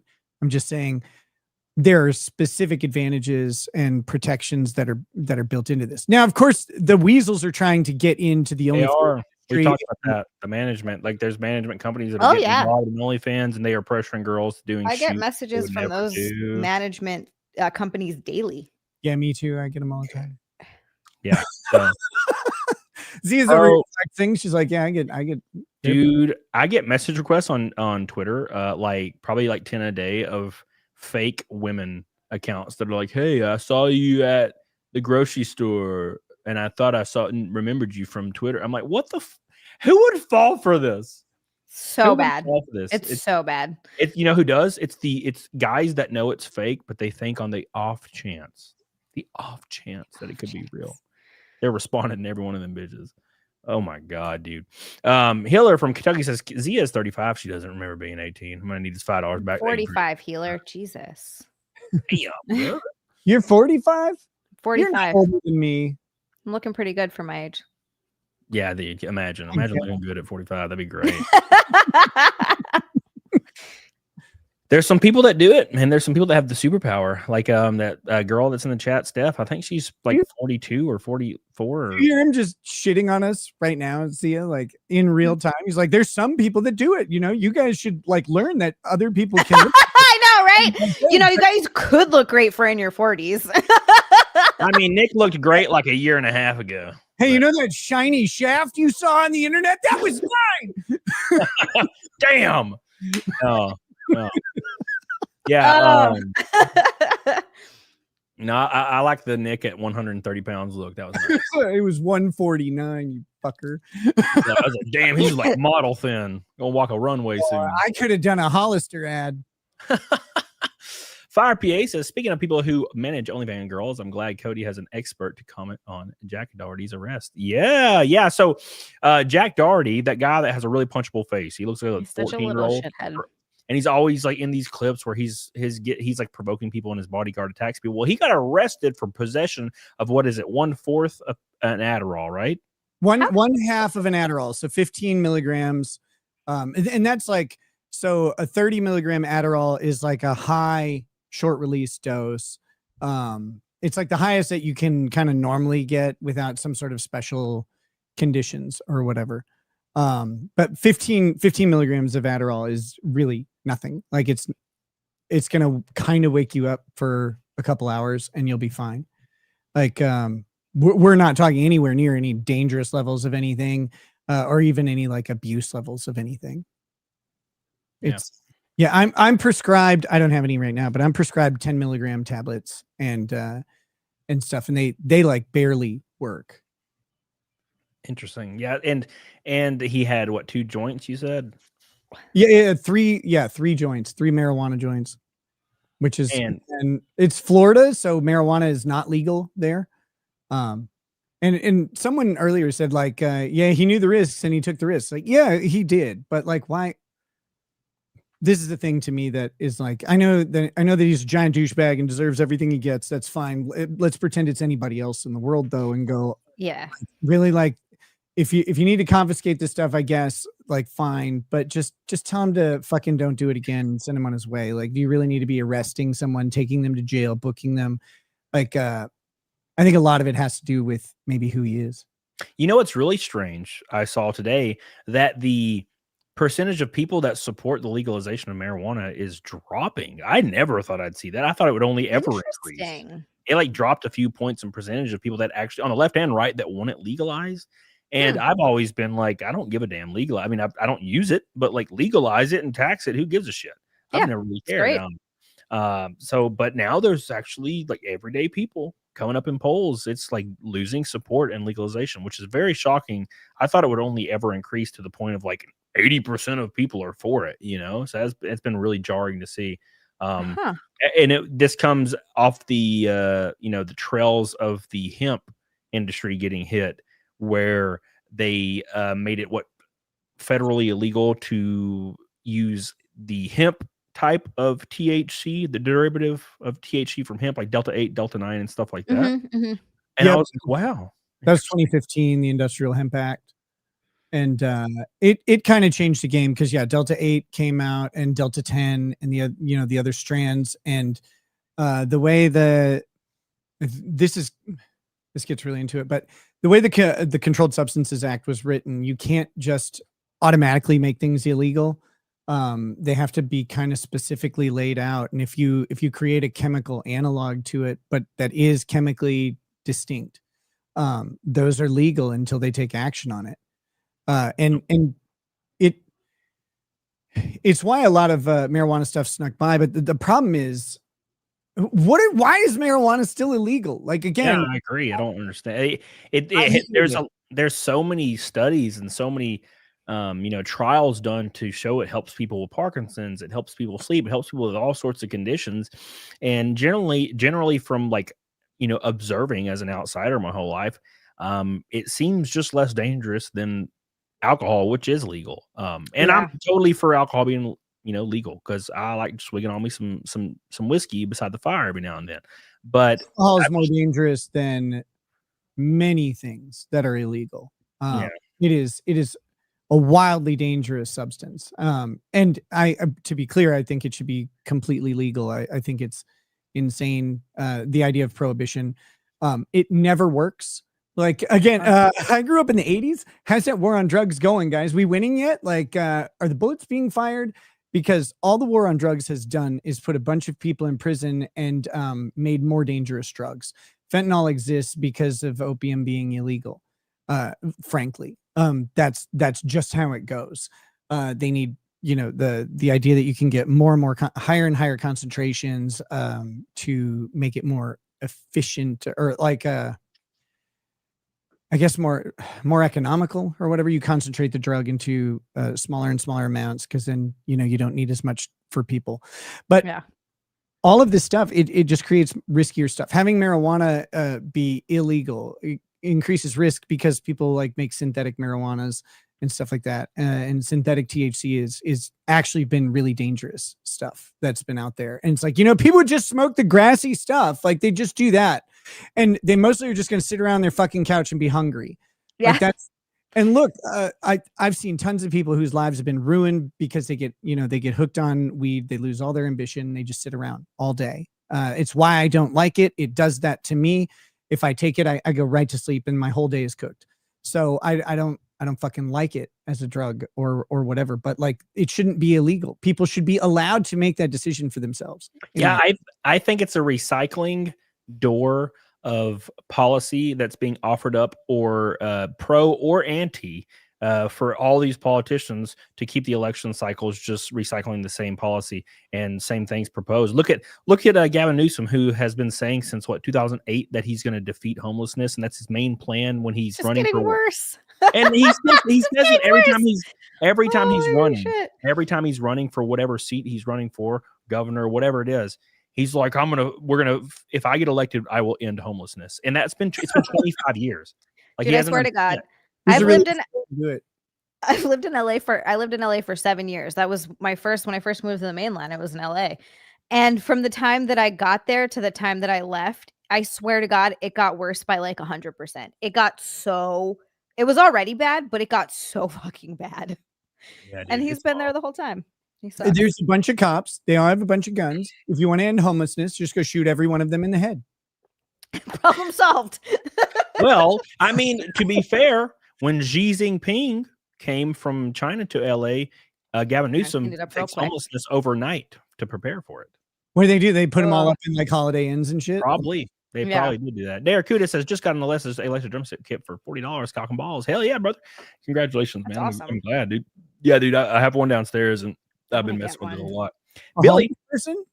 Yeah. Yeah, we're all going to get a homeless person. I picked him Somebody up has from one the downstairs. Holiday Inn.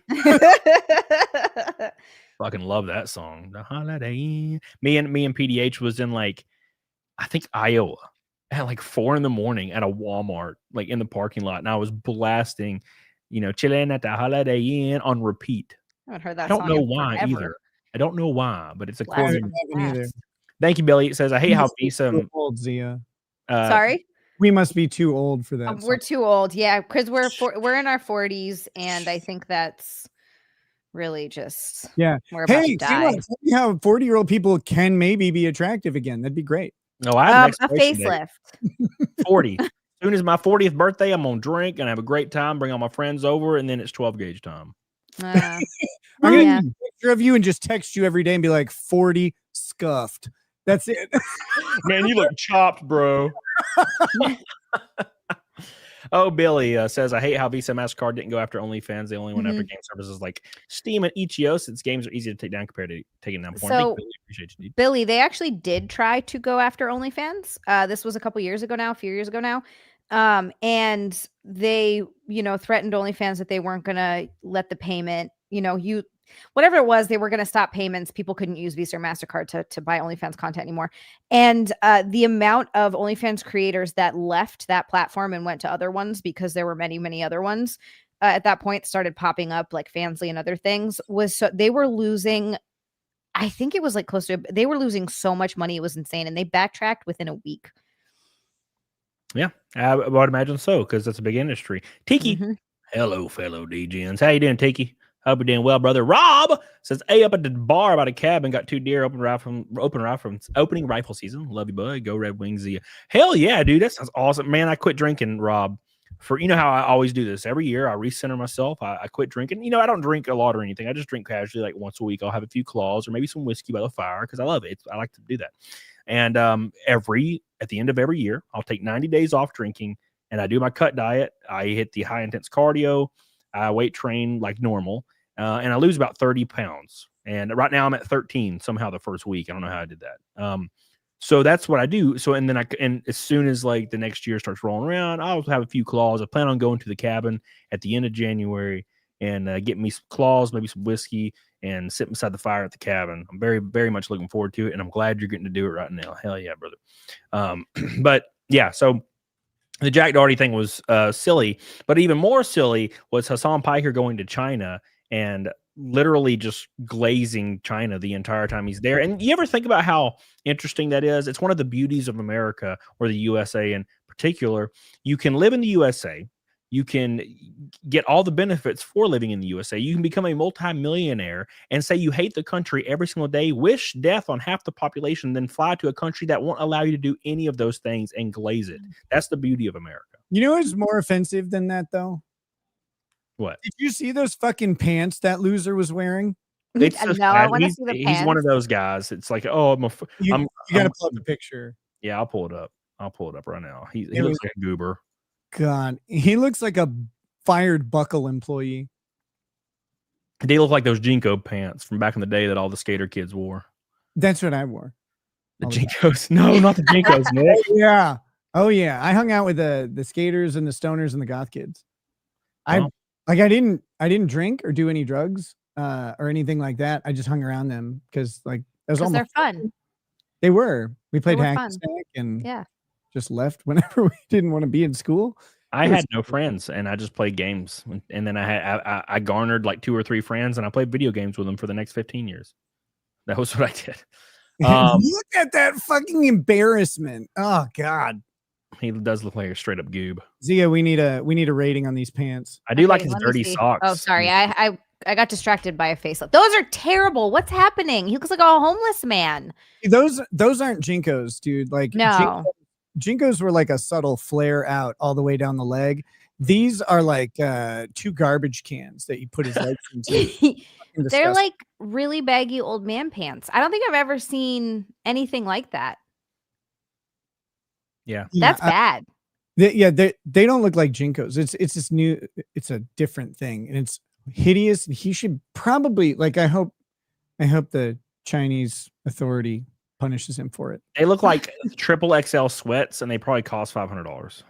Yeah, He's one of those guys. That's the new thing where they spend a ridiculous amount of money to look homeless and dirty, and I don't understand it. Well, it's the thing is it's pretend that you're in favor of a government structure like socialism that wouldn't allow you to exist, and then wear gaudy, fancy designer clothes and drive supercars because you believe in that social. That's totally what you believe for sure, 100%. We totally believe you. But young people, his audience is probably age average 12 to 13 years old, so they believe it because they don't have any other frame of reference. See, I'm okay with it because now people are selling all the clothes that I've been wearing to or they've been donating them to Goodwill. So I go through Goodwill and I get all these suit coats for $7. Amazing. They all fit too. It's great. It's man, this is way easier than going somewhere expensive. Just a whole bunch of tall, thin men are getting rid of all their sport coats. This is perfect for Nick. They're getting older and they're getting floopier. Anthony Kumia says Anthony Kumia says OnlyFans. Anthony Kumia. Anthony Kumia. Yeah, you got it. OnlyFans isn't easy money. For example, Zia has to stomach sharing a stream with Nick just to drive engagement. Truly terrible. I hate talking to my friends. Actually, it's really hard. To give Zia some props, I'm not glazing Zia, okay? I would glaze Zia in real life if you know. He said the loud part out loud. No, it's a joke. It's just a joke. That's totally real. But to give Zia some props, you got a small channel. And I remember it was 100 years ago when Zia came on my show and I was like, you should just do a fucking stream. And she's like, what would I do? And I'm like, I don't know.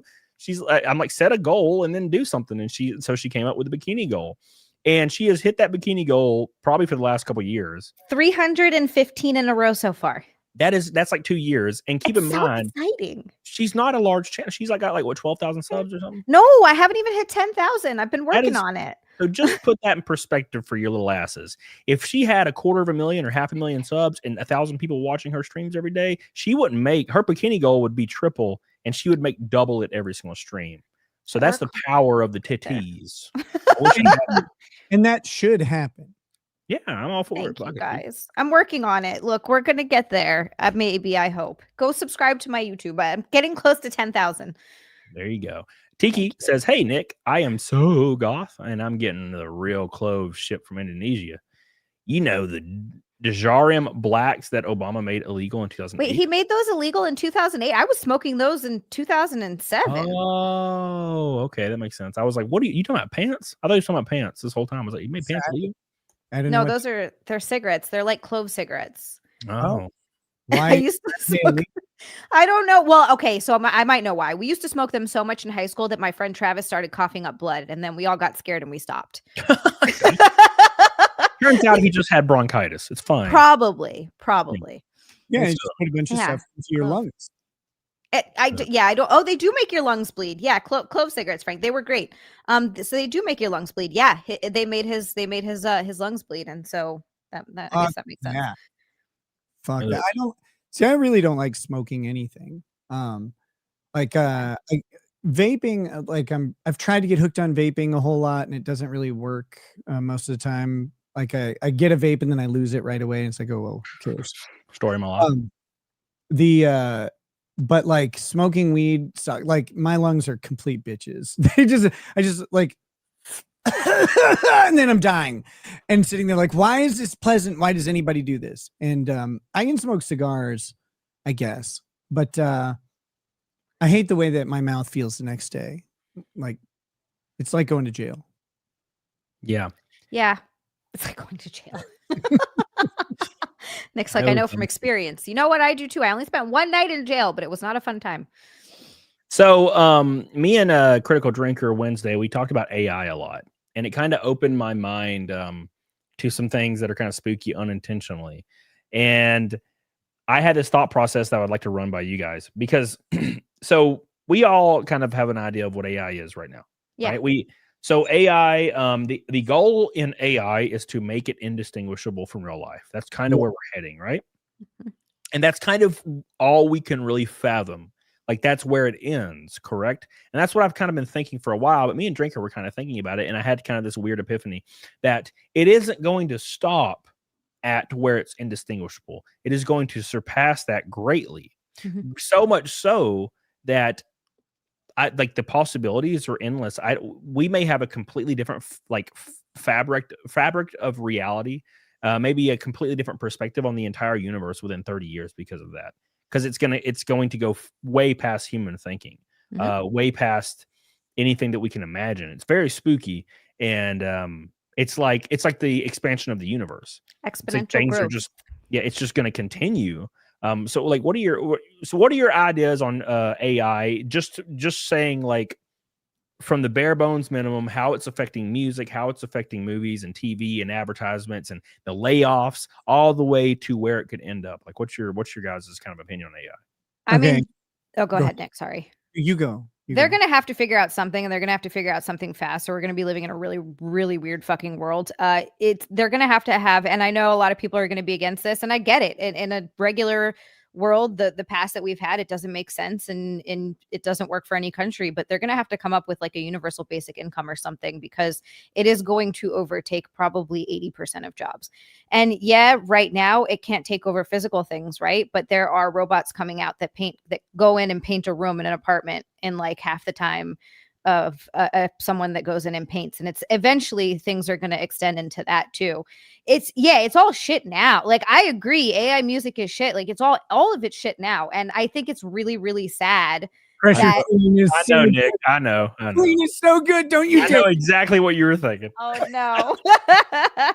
Nick is loving this shit. No, I've heard some that have been sent to me that are like ingenious. I'm like, damn, it's hilarious. That song I did about Kurt is fucking great. Like, there's no way around it. I was playing it for Lady Rackets, and she didn't know it was AI. Like, it's gonna get like that quick, man. She's like, "What is this?" I'm like, "Oh, I made this." She's like, "What do you mean you made this?" I was like, "No, like with AI, I made this." She's like, "Are you serious?" Like, I didn't even know it was AI.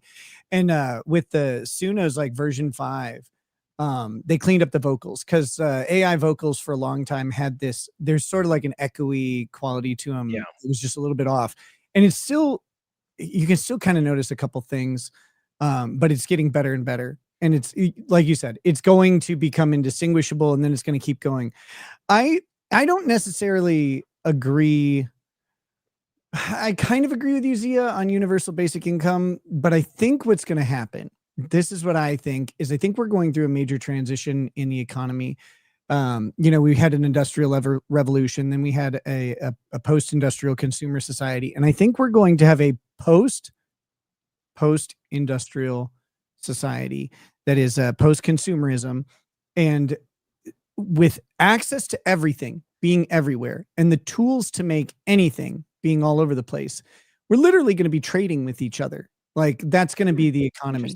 And things will get manufactured still by robots and shit, but we'll be making and spending money in the same way that we currently do, but on a much bigger scale. And it's going to democratize out. I think we're going to see like the collapse of a lot of major corporations. I think, and breaking up corporate power is really good. Like, I'm part corporatist because I recognize the value of business in America and American history, but as soon as it can be gone, fuck them all. Fuck all of them. Burn them to the ground. Like, the idea that the media has been controlled by like 7 companies for the past 100 years is one of the most offensive things possible. But we just didn't have a way to do it, because you had to have expensive equipment to make anything. Now anybody can make everything. It's insane. And AI is only going to make it better and better and better, because eventually the processing power on a laptop, on like a run-of-the-mill Walmart laptop, will be enough to do all the AI enhancements and run an AI green screen and everything. And you won't know that someone's in their house, because it'll look like they're in a studio. You can professionally light stuff without having the lights already. Like, that's fucking crazy that they can do that. And that's nothing based on what it's going to be. So eventually you're going to have completely democratized everything, news, entertainment, everything will be produced at home. And here's the thing, that for anybody worried about this, Current AI isn't AI, it's a language model. So you put everything into it and it just emulates. It emulates based on a huge sample size, so you can't really always tell that it's emulating, but it just is. It doesn't really know anything about what it's doing. And as long as that's the case, true human genius will always trump what can come from AI, because AI can't create. It can only mimic and mimic from all these sources that it looks creative. But true human genius that revolutionizes the world will always come from people, until we get into something like quantum computing and where AI becomes an actual intelligence. Then we're in trouble. But until then, like, it's a tool, and the people who use the tool correctly will succeed. They will enhance their marketability in all of these jobs, and in all of this may not be jobs. Everybody might be 1099 independent contractors. We're all, like just grabbing ad revenue or whatever. But like, that's going to be the revolution, I think. And I think that will be a UBI in some sense. Like, everybody will be able to just generate an online store, and like that follows various trends. It's like, and sells to other people for them. And like, that'll be your UBI, but you're going to have to jump on the train. But the thing is, like, the kids coming up, my 14-year-old son is already coding his AIs on his own. Like, he creates them in different coding platforms and stuff. Like, they're immersed in it. They're growing up in this, like Bane or whatever. And like, for us, it looks kind of weird and we don't see how it's going to happen. I bet they won't even have to worry about it, in all honesty. It's going to be adapting. You see, from my perspective, I'm actually excited for it. I'm excited to see things change. Because a lot of people are just scared, but I'm excited. I don't think you can put a cap on it, to be fair. And I've been working on music like the last 6 days, like tirelessly every day, get my chops up. I've been playing guitar like every day for 4 months, getting my chops really back up to where they used to be when I was in my 20s. And I've been working on music, and I've been making some of the wildest shit I've ever made. But it's almost discouraging that I'm like, I don't even know if I can move forward with music now, because within it, the time it will take me to get somewhere with music, like a year or two to, get with a producer and get marketing rolling, and maybe get a tour schedule, get people together, rehearse. By the time I get to the end of that point, AI music is going to be. Do you remember AI music 2 years ago? But the AI needs you to make the music. Right. Like, it still needs you. It still needs input. Yeah, to your point, it's not really creating anything. It's literally just same thing when you when you ask AI a question. All it's doing is searching the internet just really, really fast and then giving you the answer. Yeah. They're like compiling it in a very quick way. They're reading through everything. They're finding the credible sources, and they're giving you the answer. I mean, that's all they're doing. Like you said, right now. Right now. Yeah, that's true. And Lester Logic brings up, this is the solace. I thought this exact same thing, Lester. We were on the exact same page. I was like, well, at least I could do this music and then get a band together and I can play it live, because that would be the distinguishable factor. And the thing is, you can use an AI. You can use AI to generate the music that the band would play too. Like, I can't write music. I can't play guitar. I can't play piano, but I have ideas about how, like, things that how I would want a song to go. And if I prompt an AI well enough, it makes it. And it's like, it's something I couldn't do. And that can be the base. And then you bring in, other musicians, and then you collaborate on making the song better. Right. Yeah. Like and that's where human talent comes in and rounds out the edges and adds that live show. And humans have that spontaneity. They have that the thing that AI cannot replicate right now, which is an imagination. And it's it's when you decide to change the guitar riff in the bridge. It's when you decide to add in like a woo or whatever, or you change like just a little bit of the lyric. And that's the thing that makes that performance special, that people want to see, and that'll always be there. Yep, that is true. That's the solace that I was taking in all of that. Let's see. Zia, put that away. Smell it from here, Dan Vicious says. These? Oh God, are you talking about something else? Thank you. Sergeant Work says, hey Nick, consider the relevance of AI on the production of the cheese pizza. Yeah, I don't think that should be a thing. I think it will probably likely happen in some circles, and I would hope it would not. But the only redeeming thing about that is that maybe maybe a kid won't be exploited, you know, to make, Yeah. but the I've heard that problem- argument. I don't think it's a good argument because like the reality is then that product still drives demand and it's still, Yeah. you know, people are still monsters, which Yeah. is horrible. Which is why anybody who's involved in the making and distribution of CP should just be shot in the face. Yeah. Yep, Whether 100%. it's fucking fake AI or not, put them on a list, get rid of them, round them up, put them in the gas chamber. Royal We says with y'all. Floor, where was that? Something like Will y'all watch some shorts and give me some thoughts? It's the worst existence I can imagine. Kennedy Mathis. What are you talking about right now? I don't know what that means. I think he's telling us to Google Kennedy Mathis. Thank you, Roll. I'll Oh. check it out. Thank you, buddy. I'll look it up. Tiki the Mighty says AI music will never be Frank Zappa. Thank you, Tiki. Appreciate you. And Fernie Kumia says, Nick, why not use AI to whip up a serenade for Mandy? maybe I will. That's a good idea. We miss you, Mandy. We miss you, Mandy. All right.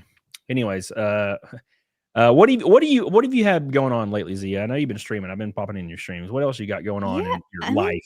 Just streaming. I drive my happy ass down to New York City once every other week and record a podcast on Gas Digital called True Dat. So if anybody wants to go check that out, that's on YouTube. Just TRUEDAT. My co-host is black. That's why it's called that. So we're allowed to have that name because he's black. So it's fine. So it's fine. Oh, no. Look, it's called True Dat, guys. He's black though, so it's okay. Okay. It's okay. So check that out. And my YouTube and OnlyFans and Fansly, all the same stuff pretty much, just doing all that. And then the podcast, which has been really, really fun though. It's nice to like have another creative outlet like that. So I enjoy it. And releasing like one of the sexiest things ever, which is that little short video you did that Camelot borrowed from for the thumbnail. Thank you. I've been working on the abs. They're a little bit soft right now because I don't know. I'm not exactly bulking, but I am trying to I'm trying to work on the glutes and stuff. So I'm not like really dieting down. So we're a little softer, but it's fine. It's fine. I'm trying to grow some muscles. Dude, that's what I'm doing right now. And it is I'm at the 2 week. It's always the 2 week mark. It's like the special 2 week mark. I always think about it. And when you get to the 2 week mark, the lack of carbs will start hitting like a ton of bricks, and then your body has to adjust. And it's bad. It's like 3 or 4 days of just you want to sleep 14 hours and you can barely get out of bed. It's really rough. Yeah, that's hard. I don't know how you're doing it. You guys would be proud of me. I went to the gym today for the first time in it's probably been 10 months, 11 months. I'm proud. What'd you do? Just some basic stuff. Like I did, there was like a chest press machine, oblique machine. Then I did, I like doing curls with the bar, like the bench bar. Yeah. And because I saw this workout a long time ago, and it was like curl. You do 3 sets of 10 curls at neutral grip, and then 3 at wide, and then 3 at with your hands together in the middle. And use a lot of stabilizer muscles to keep the bar balanced when you do that. I went to do that though, and I found out my left shoulder is injured in the front. So like any front delt raise or a bicep curl on my left arm is complete bitch. Like it is done. I don't know what happened to it. It hurts so much. And I can't lift anything that way. So I'm now gonna have to like rehab that shoulder, which I had a cheerleading accident. The accident was a fat girl that I had to lift. The accident was a fat girl. Yeah. Damn. She was big. And I had to try and lift her, and I tore my rotator cuffs on my shoulder a long time ago. And so I had a lingering injury. I went to physical therapy and rehabbed it. So I know how to rehab a shoulder. It just sucks. It sucks to rehab a shoulder. It hurts. And it's like your shoulder's complete bitch and whatever. So I just learned that today, which is nice. But I joined up at a gym. It's a bad time to get back to it. And felt good. Dude, I when I was benching 405, I would bench 405 like once every 2 weeks. And my shoulder was like hurting for 9 months. and I would wake up in a like sweat because it hurt so bad when I was sleeping at night. So I got off the 405 and went down to like 385, and I haven't had it since. But it got real bad. I don't know if it's because the weight in my frame. It's just too much. But it was terrible. It was terrible, and I was still lifting heavy even with the pain. I didn't give a damn. So. I literally couldn't. My right arm is like lifting the bar, and my left arm's like down here. And it was like, go. It wasn't like the muscle was tired. It literally just couldn't do the movement. And I was like, oh, well, shit. I'm going to have to work. So I have to do like really low weight delt exercises basically to rebuild whatever's like torn up in there. But that's fine. Like I said, I know how to do it. It just takes time. I think you have that. I think you have the gift of like a very driven, like kind of personality. I think you should somehow force yourself to become obsessed with lifting and just get fucking shredded. I've been thinking about it. That's what happened to me, man. Like it just took over my life. That's all I wanted to do. And I did it for years. And suddenly I was just shredded. And I was like, damn, it all worked out really well. And I dieted year round for like the first 3 years. Yeah. And I just got used to it. I need something to do. I don't know if you know, I used to do a lot of drugs. And that was my, like, on a serious note though, that like becomes your activity, which is like, it's like, oh, well, I don't know what else I'm going to do. So you just do like, you do that, and you don't have to like, you can go do stuff or whatever, or you can just stay home and like that, you know, it'll take you experientially through the night. When you can't drink or like do any of those things, you have to find something to do. And that has been literally the hardest part of sobriety for me, is like on the days that I don't have something going on and I just need something to like get me through to the end of the night or whatever, I don't know what to do. I'm like, what the fuck? Because I like stopped caring about playing video games and stuff a long time ago. I really don't like watching shows and movies that much most of the time anymore. And I can't if I pick up a book, I go to sleep right away. So it's like, what the fuck am I going to do? And so I figured joining the gym's 24 hours and stuff, so I can go anytime. I'm looking forward to finding a routine with it. Danny Extreme says Uncivil Law was just talking about his new gym routine. Hope he's not at the same gym as Nick.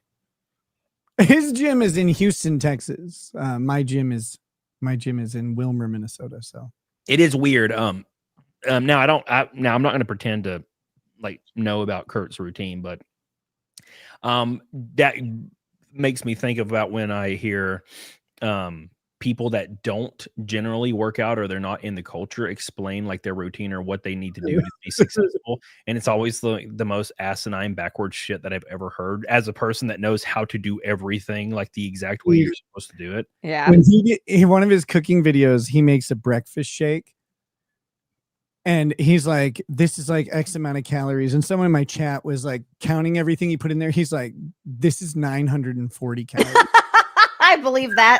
I believe that. People do that sometimes. They're just putting a bunch of shit in a blender, and it's like, dude, you put like 1/4 of a cup of fucking peanut butter in there. Like, people don't realize you have to be super careful with peanut butter. It's good for you. It's a good healthy fat, but like super dense, very, very calorically dense. And like, you have to measure that shit very precisely. Like, I am like flattening my tablespoon of peanut butter out before I put it in my oatmeal. And it's like, here's my one peanut butter. There is a shocking amount of people. By the way, shout out to Jeff on the road in the chat. How you doing, brother? There's a shocking amount of people who believe if something is considered healthy, it means they can eat as much as they would like of it. Yeah. And there will be people out there that are like, well, this is healthy and this is healthy. And they'll eat like 1,000 calories of one of these healthy items. And they're still hitting 5,000 calories a day. And I'm like, no, you should be, even if it's healthy, the portions should be correct. You should be eating, you know, maximum 3 chicken tenderloins to get your macros. Don't eat 8 of them covered in barbecue sauce. Like, what are you doing? And you got to get rid of condiments. Like, because people are slapping down like 130 extra calories in barbecue sauce or ketchup or whatever. Yeah. 2 tablespoons of peanut butter is 190 calories. It's a fuckload. And yeah, if you drop a 1/4 cup into a shake, it's like, this tastes delicious. Yeah. Anything that tastes good is full of fat and sugar. Of course. Of course it tastes delicious. Yeah, it's true. It's true. Yeah, that's the other thing too.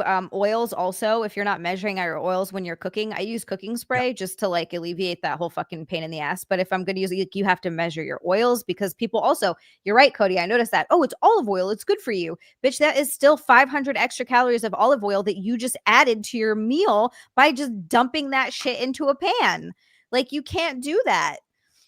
Yeah, that's the thing is when I eat 1,600 calories, it adds up quick. Like I eat my egg whites in the morning, a quarter cup of like shredded cheese, low fat shredded cheese.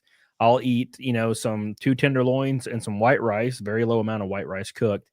I'll eat I'll have my 2 protein shakes, my 2 protein bars throughout the day, and then I'll have a small Greek yogurt and a bag of Quest chips. They're very small. They're like barbecue Quest chips, and they're amazing. And all of that right there in my cabinet right now. I love them. dude, they're so good. So good. All of that right there is 1,600 calories, and I'm hungry 24/7 and weak. And you know what I'm saying? And that adds up, and that's small. They are all very small portions, and that's 1,600. And there are people out there that should be on 1,600 or 2,000. If you weigh 400 pounds, you should be on a 2,200 calorie to 16 to 2,200 calorie diet for the next 8 months. Like, what are you doing? Yep. My maintenance is close to 2,000, which is nice. But lately I've been eating. I'm very active. I lift heavy 4 days a week, and I get 10 to 15,000 steps a day, and I do cardio. So I'm very active, and I work hard at putting muscle on. So that's the reason my calories are at that level. Hate Breed says, is Cecil healthy? Well, hell no. No. It's been too long. We went too long without shitting on Cecil. We went a whole hour. Oh my God. This is supposed to be the shit on Disappointed Cecil in us. stuff. Tiki says, I discovered Mick Ultra Pure Gold last year. I said, oh, an organic beer. 20 pounds later. Oops. That's how it works. We'll do it to you. That's how it works. I started drinking Claws instead of whiskey because whiskey was just making me feel kind of gross. I would feel like just kind of under the weather all the time. So I switched to Claws. And sugar, which Yeah, it's got a lot of sugars in it, and that can fuck up your stomach, especially if you're not. For me, if I'm not eating a lot of food, but I consume a lot of sugar, like even if I wake up in the morning and eat either cereal or an apple, like without something else in there, my stomach goes straight to the fucking gutter. I feel like trash. Yeah, that's why I switched to Claws, and I drink about 4 or 5 Claws on a Thursday, and that shit adds up. It adds. You do that every single Thursday, or then maybe a Tuesday and a Thursday, and sometimes you hit 7 Claws. Suddenly, you have a whole extra day of intake in alcohol for a week. Danny says I maintain 110, 115 at 3,000, but active and high muscle. That's good. I can see that. There's a couple girls on Instagram who I follow who are, very petite, but just like all muscle and are eating like 2,800, 3,000 calories a day. And they're lean as fuck. Like you can work to get your metabolism way higher, which I swear it's like 90% of the reason why I work out. Because along with you, Nick, like when you get sober, you have to find like a healthy alternative. And working out is just because it fires the same or it releases the same sort of endorphins in your brain that like drugs and alcohol and like all that shit does. Food, whatever it is. So it's just a good place to like take that sort of addictive thing that you have and put it. But also like 90% of it is just so that I can eat more. It's really the only reason. Yeah, that's I want to eat more food. I hit the gym so hard throughout the year, and I'll be a little bit more relaxed on my diet. And I went, I think at Daytona, I weighed like 187, and I was 181 like right before it, but I had to come off my diet a little bit. And I thought I was going to be like 210 when I weighed in 2 weeks ago, and I was 199. I was like, wow, I only gained barely 10 pounds through 8 months of traveling and eating freaking kind of almost anything I wanted. And I didn't go hard, but it's because you built so much muscle that your metabolism is good. That's why. It's awesome. Metabolism And all the masturbating. That's true. Yeah, that does it. That My burns a right lot of arm is calories. shredded. One arm, it's like, what? Yeah, dude. It's like that episode of Rick and Morty. My one arm is just giant. That's how it is. Big shout out to Billy Hatcher for 2 Red Boys tonight. He's the lone Red Boy, and he is the man. I love you, Billy. Let's hit this Slosher. Slosher's up in here. We got a little bit left, and then we'll call it here in about 25 minutes. But a big shout out to Slosher. Says, people drink a lot of calories, too. I remember your story, giving advice to girls who didn't eat anything all day, and they had 3 Frappuccinos. That's the thing that's killing these girls that are 24, 23, 24, going into the workforce where they're sitting down all day, and on their break, they'll get one of those, and then in the morning, they'll get one, and they're like 900 to 1,000 calories a piece. Yeah. they're insane. And they're like, well, I just had my coffee and like 2 meals. It's like, bitch, you had 4 meals. Like, Yeah. one thing I've been really happy about is this grocery store near my house started selling American Wagyu steaks. Oh, And they're $20 or so, but they're all like 8 to 12 ounce steaks. And so, I mean, that's pricey per pound, right? But it forces you to eat smaller portion sizes, because if I buy a 12-ounce steak, I'm not eating a 16 to 24-ounce steak. Yep. And like that's one of my big problems, especially with beef. It's like, well, I'll fucking buy a tomahawk ribeye and eat the whole thing. It's like, this 3 pounds of meat. You can't do that. yeah, portion sizing is also very, very important, because I remember reading this study once that people were talking about, those people that who are just really, really skinny, but they eat whatever they want. And you just think, well, wow, they have a great metabolism and whatever. And that might be part of it. But they did a study on those people, and they just found out that it's not really anything special about them. They just eat less. It seems like they eat whatever they want, but their portions are all like the American diet. People used to eat fast food all the time in the 50s, but the portion sizes were so much smaller. They weren't eating as much. And it just overall as a country, we were a lot fitter. It's as portion sizes go up. And I'm not saying that we should, just eat whatever you want, because then you're not getting nutritionally dense food. But at the end of the day, thermodynamics is energy in versus energy out, right? So if you eat, 1,500 calories worth of Twinkies, you'll still lose some fucking weight. You'll just feel like shit. Yeah. Oh, Yeah. God.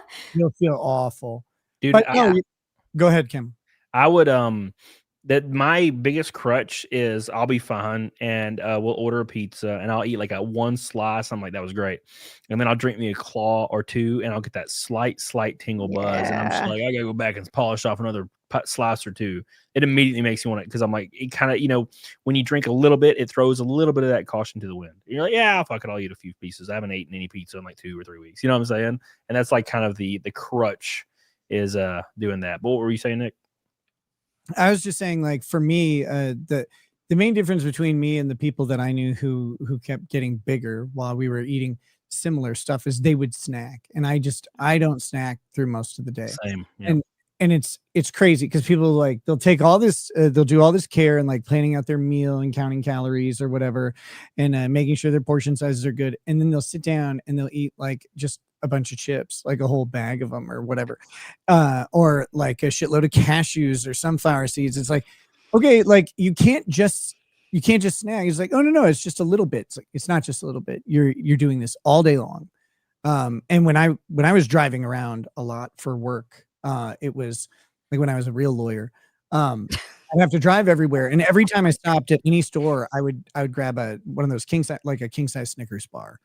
And I noticed that once I stopped doing that, when I started working from home and I wasn't out driving all the time, I started losing weight immediately, because I wasn't just adding like, 800 calories of Snicker bar a day. Yeah, dude. It's people don't understand, like, because people will be like, well, I don't eat that much. Bro, when I was growing up, I had a buddy when I was a teenager who was like 400 pounds. And we would eat like, I don't know, spaghetti. We'd make some spaghetti, play Halo or whatever. And he would eat like 3 plates of spaghetti, which is, a lot. We'd all eat like 1 or 2 and he'd eat 3. But as soon as we sat back on the couch, he would pop open like a bag of Doritos and start smashing them. Like, it's just now it's his game food. This is his gaming food. And none of us are eating because we're about to throw up, right? And that's why he was 400 pounds. And then he would eat ice cream right after that. Like, the dude was taking in 15,000 calories a day because he just never stopped consuming. I don't ever snack. It's never really been a thing for me. And it still isn't. Like, that's why it's easy for me to diet, because people will be like, well, I need something to snack on. I'm like, I don't. You said something earlier that's really important too. You're like, I'm hungry 24/7. And the hardest part of that, though, is like the first week or 2 weeks. Your body does get used to it. It gets used to being hungry. I pretty much eat 1 meal a day, and then I have like a supplemental, like I don't snack, but I have like a small meal or a snack, usually early in the morning, or like when I get up or something. But then I just eat dinner after that. Or if I eat lunch, I probably am not going to eat dinner.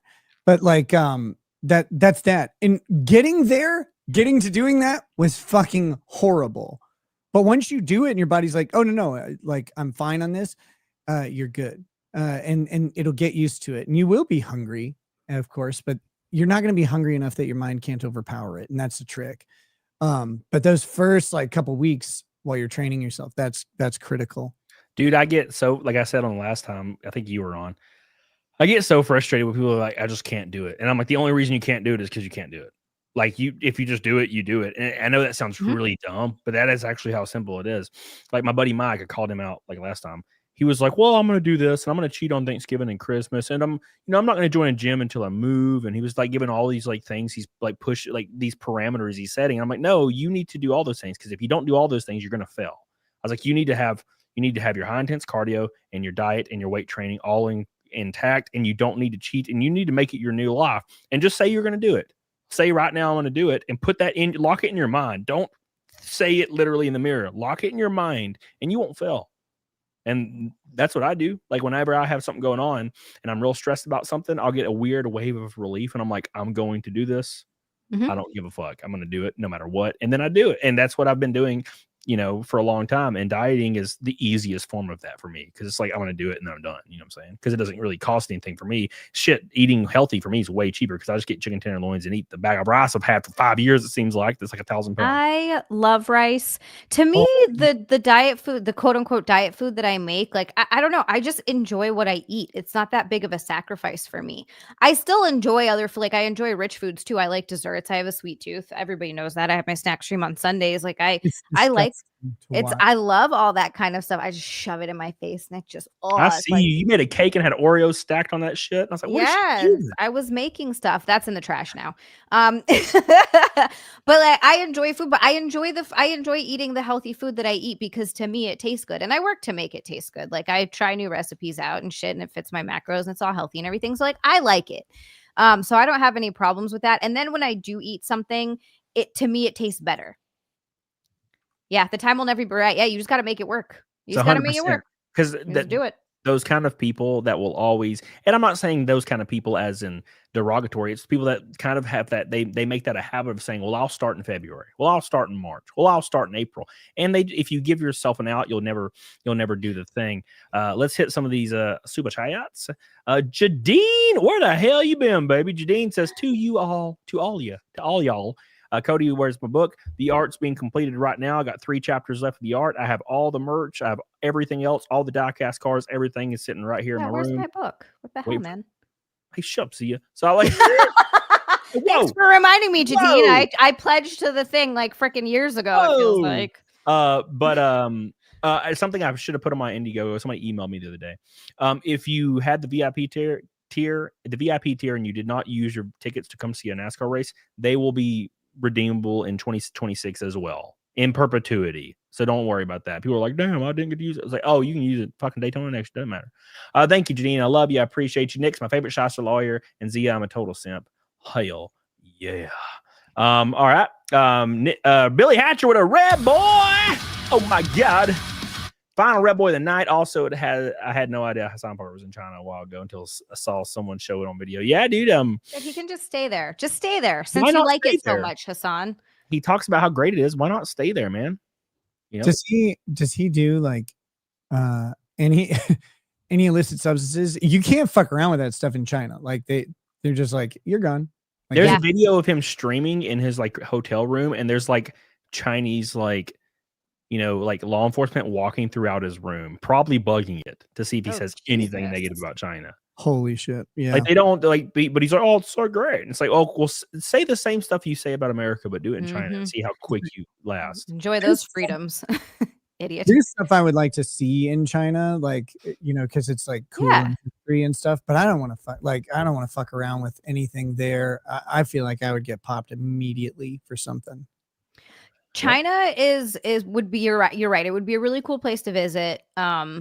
But yeah, you'd have to be so careful. Same thing with, what was it? The Philippines. They were just killing people at one point for drugs. And they were just, if you did drugs or had drugs, they just killed you. They had like an absolute zero tolerance policy. Yeah. Yeah, they don't fuck around in other countries, man. People don't understand. They think the people in the West, we have this really, it's kind of a good thing, but it's a bad thing as well. We have this weird perspective that everything in the entire world, every country you would go to is the exact same as Jefferson Street in Kansas. And it's just not. Nope. It's not. There's some horrors in this world.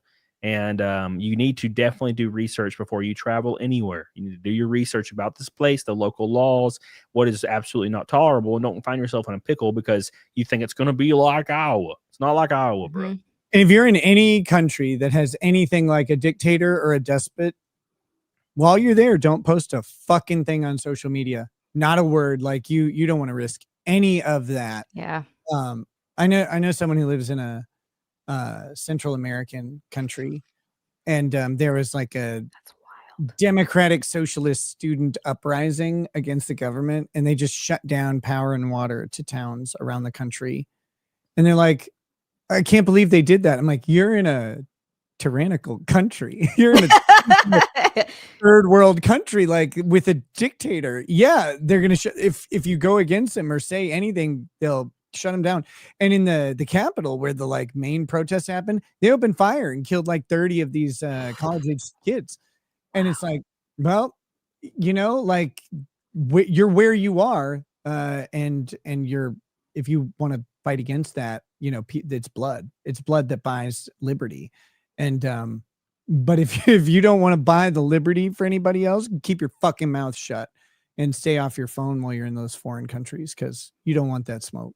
Yeah, 100%. Thank you, Billy. I appreciate you. Chris Watt says, hey, Nick, good to see you on the upswing. I've always seen you as an inspiration in family rearing. Keep up the good work. Hey, thanks, man. Yeah, brother. What is so Nick, I know you your schedule's been a little kind of all over the place. What are you looking at in the future schedule wise? Probably gonna settle in at around the same time, probably around 11 p.m. Central every night is the idea. And I try to do bonus content for members only on the weekends, either on Saturday or Sunday. Like, for example, tomorrow I'm going to have 2 streams. One, I think at 3, and then another one at 9.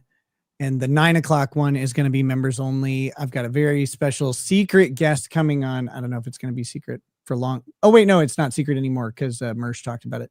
Mersh is going to come on, and we're going to do an episode of Cooking with Kurt tomorrow. So that should be fun.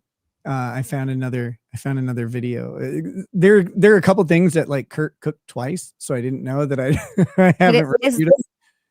Sorry to interrupt. Is this the guy that you told me about that was making like a pizza casserole or something to get girls to come over to his house? Is that the guy? Oh my God. Okay. That's the guy who left the stream earlier that we were. That's him. Okay. Yeah. I thought and my brain was like, that sounds so familiar. That's the guy. Oh my God. Now seeing who he is, it makes everything so much worse or better, depending on how you want to look at it. Better for entertainment value. So when you guys are over here talking about macros, I look at you and I'm like, oh, look, they're all beautiful. They can talk about macros all day. And then I look at Kurt, and when he tells me, he's like, I balanced the macros on this breakfast shake. I'm like, no, you didn't. No, you didn't. You didn't. You're a monster. You sweat rye bread. Like, what the fuck? You're so big. But yeah, it's great. Watching his cooking is hilarious because it's either cooked in an Instapot or it's a casserole. He's like, all right, well, today we're going to start with 4 pounds of ground beef. It's like, what are you even lean ground beef or like just full fat? 80-20. He made this, he made a breakfast casserole the other day that I was watching. It was 2 pounds of ground beef. And then he had 12 eggs in it and a shitload, 1.5 pounds of cheese. Of shredded cheese. And like then he kind of just mixes it up into like this gross meatloaf thing. And it's like, that's not a casserole. That's like a sheet of meat. It was horrible. And he's like, oh, look at how good this looks. It looked like vomit. It was all gray. He didn't brown the meat. Like everything about his cooking shows vomit is so bad. But that's what makes him so good, because he's like, this is great. This is the best stuff. You're so big.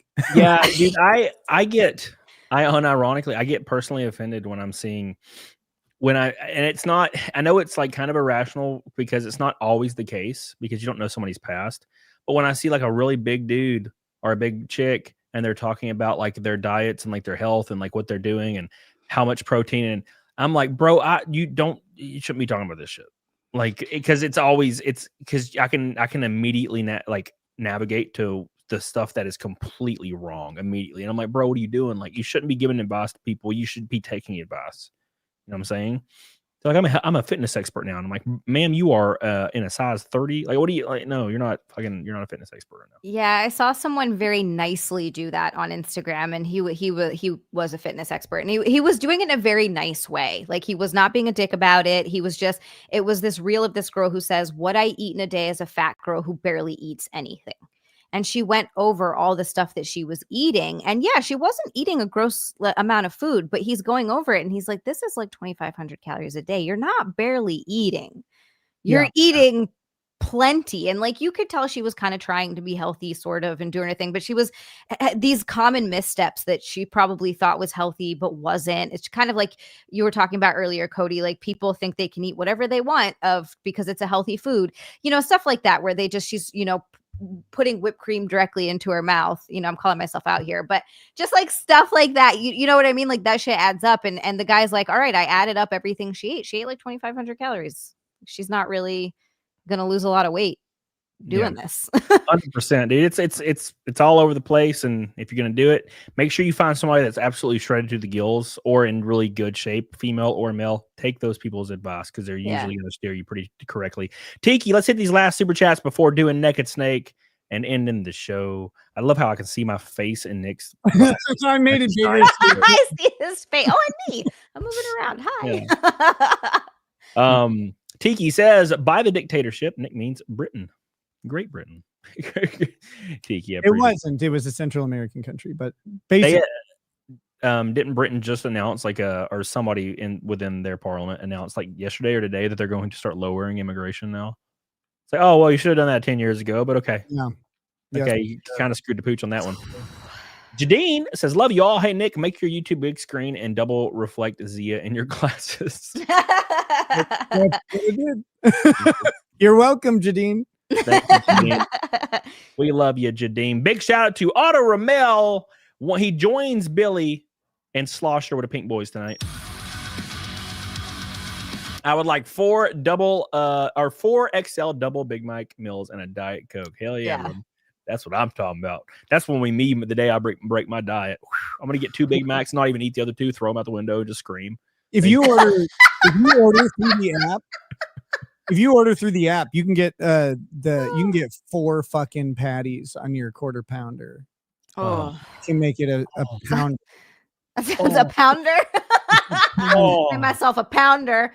Yeah, dude. That sounds good. This is disgusting. And you get like 3 times the bacon stuff. Like the app lets you customize shit out like crazy. And this is horrible. But your burgers cost like $19. It's like, I would rather. It's not cheap anymore.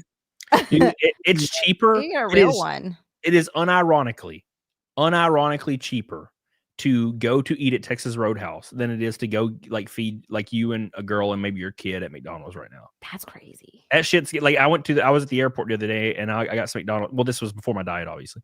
This was I was in Phoenix and I was at the airport and I got a McDouble, a large fry, PDH, got a basket of fries and got like a fish fillet and some chicken nuggets. And that shit was like $38 or something. Jesus. It's just it's getting over there. I can go to a dive bar, get a personal 12-inch pizza and like 3 claws for less than that. Yeah. Way less than that. If you go to Subway and order a foot-long sandwich, pretty much any sandwich, and get chips and a drink or the 2 cookies and a drink or whatever, it's $18 or more. It's like, holy fuck, this is just a sandwich. I can go get a legit rice bowl with like good shit in it, like chicken, edamame, like all kinds of stuff, for $14. Like, I'd rather just do that. Yeah, no. When I worked at GameStop over in Atala, Alabama, I used to walk across the street to Subway and get a foot-long meatball sub for $5. That shit was I got it every other day, and now it's like that shit's gone. And also, the Subway sucks ass now. It used to be like spicy and delicious and hot. Now it's like balls. Subway. Last time I ate Subway was like 2 years ago. I got me a 6-inch meatball, and the meatballs were ice cold on the middle, and I almost threw up. Fucking gross. The price on all this stuff is crazy. Cooking at home is way cheaper, especially if you use chicken and pork. You can make if you learn how to cook some basic things, chicken, pork chops, stuff like that, you can make amazing food really fast and really cheap. But when I take the whole family out and they're like, oh, we want to go to Culver's or McDonald's or whatever, and they all go to one place, it's fucking close to $150. Yep. And it's like, how do you keep up with this? It's crazy. Yeah, it's too much now. Otto, I love you. I appreciate you. Big shout out to my boy Jeff on the road. Shout out to Allied Cloud, one of my NASCAR sponsors. My man with $199 super chat. Oh my God. Oh my God, brother. He says, I need you to promote my movie now too. You got 2 sponsors, 1. Bro, I'm all about it. Send me the details. We'll make an exclusive car for that. Because we got a lot to okay, so you guys already know I'm flying out to Timcast next Wednesday, to discuss what we're going to do next year. It looks like we're gonna do some cool stuff next year. We've already got some ideas on the dock. So look forward to that. So we should be doing some cool stuff and then adding everything on. The sky's the limit. I got a lot of cool things going on. So thank you, Jeff on the road. I love you. I appreciate you. Get the hell on it, doggone it. Biggest super chat of the night is my boy Jeff on the road. Thank you. Got us 130 from $1,000 in super chats in one stream. That's crazy, man. Holy shit. That's awesome. Thank you guys so much, Jeff on the road. And of course, thanks to Zia and Nick for being here, for spicing it up as always. It's a classic show. It's like one of the OG shows is the Nick and the Zia. So thank you. So much nostalgia right now. I'm like, my whole heart is so full. Yeah. The only thing I dislike about doing shows. Wait, what? The only thing I dislike about doing shows with y'all is the fact that like it's over so fast, and I'm like, fuck, I kind of didn't want it to end. That never happens, bro. I'm always looking at the watch when I'm streaming. 3 hours. It went by so fast. And every time I'm streaming, I look at the watch. I'm like, fuck, man. And then but when like Nick or Zia are on or both, I'm just like, fuck, I don't want it to end. I want to keep going, man. This is fun. Thank you so much, Jeff. I love you. 200 Watt Studio says, Nick, I had a casserole that Kurt made. My doctor gave me the recipe when I was constipated. It's called Casa de Colon Blow. Casserole de Colon Blow. Oh, no. Thank you, 200 Watt, buddy. Appreciate you. He's a good dude. Mr. Rogers says, hey, Cody, just wanted to help you with your EBT card balance. Love seeing all 3 of you on stream. Thank you, Mr. Rogers. Appreciate you. And Sean with a 1 gifted membership. Thank you, brother, getting us up to 56 members today. Thank you, guys. I appreciate you. And, of course, people are still trying to keep the show going. Ericaios! Can we overdrive over 1,000 chatters? Thank you, Eric Cash. I love you, dude. I can't wait to see you again very soon. I know I'll see you sometime this year. Thank you, brother. We got to hit on the naked snake and then let these poor stream slaves leave. Right back. Go on about. Oh, yeah. Zia has to get ready. I always forget. I have to get ready. I have to do a thing. We mean always holding up everything. Oh, I'm sorry. It's going to take me like 10 times longer than you two. Hold on. Right, there you go. That is true. It takes me 2 seconds to rip my shirt off. Thank you. Frozen Toy says, love seeing all of you together. A degenerate version of the Avengers. The Degeners. I can't think of anything funny. Did you ever see did you ever watch the show Jupiter Rising on I definitely remember that name, but I don't think I watched it. Was it Jupiter Rising? I think that's what it was called. Hold on, that might have been the shitty movie. Oh no, that's Jupiter Ascending, the shitty movie. No. Hold on, that's not what I'm talking about. Fuck, what was it called? There was like a Netflix show. It was like The Boys. It's like a gritty superhero show. Hold on. Netflix superhero. Yeah, what's up? While you're finding that, Mao Charon, I totally missed this one earlier, said VTubers have already had concerts. Iron Mouse had one. Neuromasa had put out music that's AI and videos. The music wasn't AI, but it was sung by AI. Bet it won't be too long before AIs have them. Yeah, thank you, Mao Charon. I appreciate you. But I don't think you'll ever be able to beat a dude on guitar and like a kick drum like in your face. It's so hard to beat that shit. Thank you, Mao Charon. No, Jupiter's Legacy is the show. It was like it's like a degenerate. Well, it's not degenerate. It's just fucking wildly violent and good. Right as it was getting good, of course, they had to cancel it because of some background politics. But it's like, God, that show was fucking great. Yeah. Thank you guys so much for all the love today. We're waiting on Zia, and then we're gonna raid my boy Sean, and get the hell on it, doggone it. Oh yeah, what's up, Silence Do Good? How you doing? Shout out to all the people in chat. I know I didn't talk to chat as much as I usually do, but we were having cool conversations. Damage Cases here. Promise has been here whole damn time. Said he was going to go to bed, but I guess he was lying. F in the chat. How you doing? Adam Simpson says, you guys are entertained by this? Yeah, dude, you're preaching to the choir right now. I don't get it. Wes says, I didn't know you were gay, Cody. What flavor vape? Oh, it's always mint, dude. Always mint. Thank you, Mick Stellar, always being here. Appreciate you, Billy. Of course, Billy killing it today with the super chats. All the Red Boys, love you. Shadow Cat, love you. Thank you, appreciate you guys so much for the awesome show today. Make sure you guys like the stream and don't miss Naked Snake, boys. Don't miss Naked Snake. We're about to do it for the 530th stream in a row. 530. Nutty, man. It's awesome, man. It's awesome. Guardians of Geekdom says, what sunglasses you wearing, Nick? These are Oakley's. I'm trying to think of what their model name is. Like it starts with an H, but they're just yellow lenses. They're clear frames. I don't know. I have some different ones. I have some green and brown ones. Wait for your camera to get back in high def, Zia, please. We don't want to see pixelated Zia, okay? It's not Pay for your internet, Zia. Good Christ. You're muted, by the way. She can't hear. You're muted. There she comes. She's coming. I pay for upgraded internet too, and it just it's such. I fucking hate Spectrum. Hell yeah! All right, boys. It is time for Naked Snake for the 530th show in a row. Thanks so much to everybody in chat. Billy, Jeff on the road, Irakias, Otto Ramel, Slosher. You guys know who you are. I know I'm missing a lot of people, but you guys are so supportive of my ass every single show through the ups and the downs. I appreciate you. CAMELCAST is back in full force. I'll be back Monday with Anus and Saturday with Lulu. Anus, not Anus. Yeah. Okay. Sounds great. Like I'm the VTuber Anus. Yeah, I call her Anus because it's easier. Okay. I'm in. And we're gonna have a lot of fun there, and I'll have It's a Gundam coming on soon. I got a lot of people coming on soon, so it's gonna be a lot of fun. So make sure you guys keep your schedules open and see what's going down. Keep follow me on Twitter, Instagram, all that stuff, so you know what's going down. And let's do some Naked Snake. It's that time again, boys, for the Naked Snake. Here we go. Thank you guys so much for the love. You guys are the GOATs, the myths, the legends. You get a 3-part show today. Here we go. Let me put my bandana on, and let's have a good ass time. Thank you guys so much. Here we go.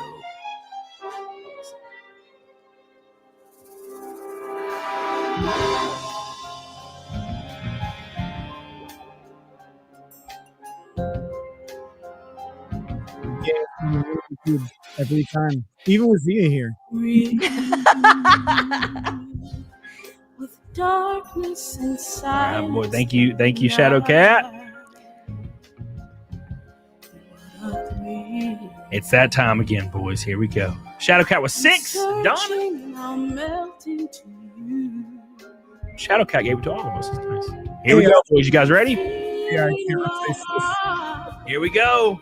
But you're so supreme.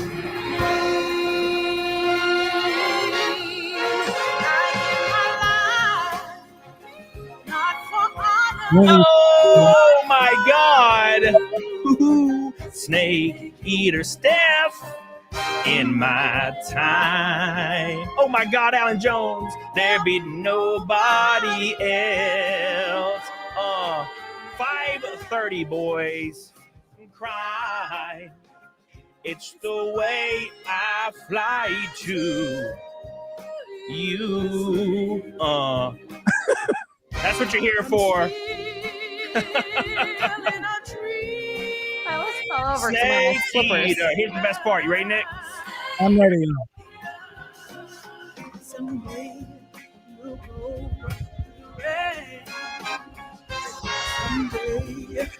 There you go. Still don't know it.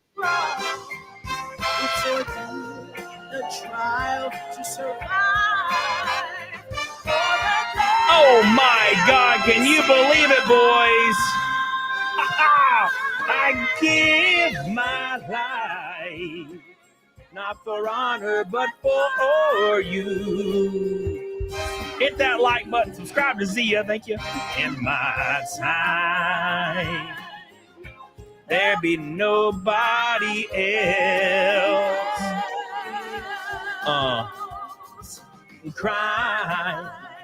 It's the way I fly to you. Here we go, boys. One more time. I'm gonna learn this song. I'm still in a dream. Snake eater. 530 in a row, boys. Undamn believable. Here we go. Thank you. Appreciate you. Here it is. One more time. Here we go.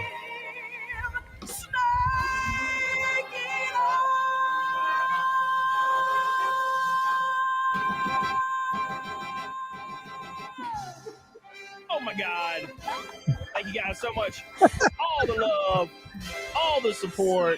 Insane show with the OG crew back. Big shout out to all the boys. Make sure, Mick Stellar, you put Zia's link in the chat right now so people can go see where Zia is, as well as Nick, although all of you are probably subscribed to Nick. But go get on it, D doggone it. Slosher, thank you, brother, for your $2 Canadian. Love you, dude. Holly Movie Star says maybe it's labia, maybe it's Maybelline. No. Oh, Cantalouper says my dick's erect. Nice. Oh, Yellowstone says I love you. No homo. Can't hear shit here. Well, hell yeah, brother. I'm glad you're here. Love you, boys. Appreciate you. Big shout out. Thank you so much to Rekieta Law for coming on again and doing bringing the power to the stream and the knowledge as always. Thanks for Zia for bringing the personality, the knowledge, and the titties. Thank you so much. I appreciate you guys for making my show watchable. Make sure you guys like the stream. Get the hell on it, doggone it. We're going to go ahead and raid my buddy Sean. He's playing Fall Guys. I play it with him all the time. Like literally, like almost every day I play Fall Guys with him. So I'm like, well, I'm going to raid your ass, man, because I love when we play Fall Guys together. So I'm going to give him some love. So say Cam raid in the chat. Make sure you subscribe to his channel. Support the boys that are trying to make their way on the content creation game. And I'll see you guys on the next one. Thank you guys so much. Get on it, doggone it, boys. Bye.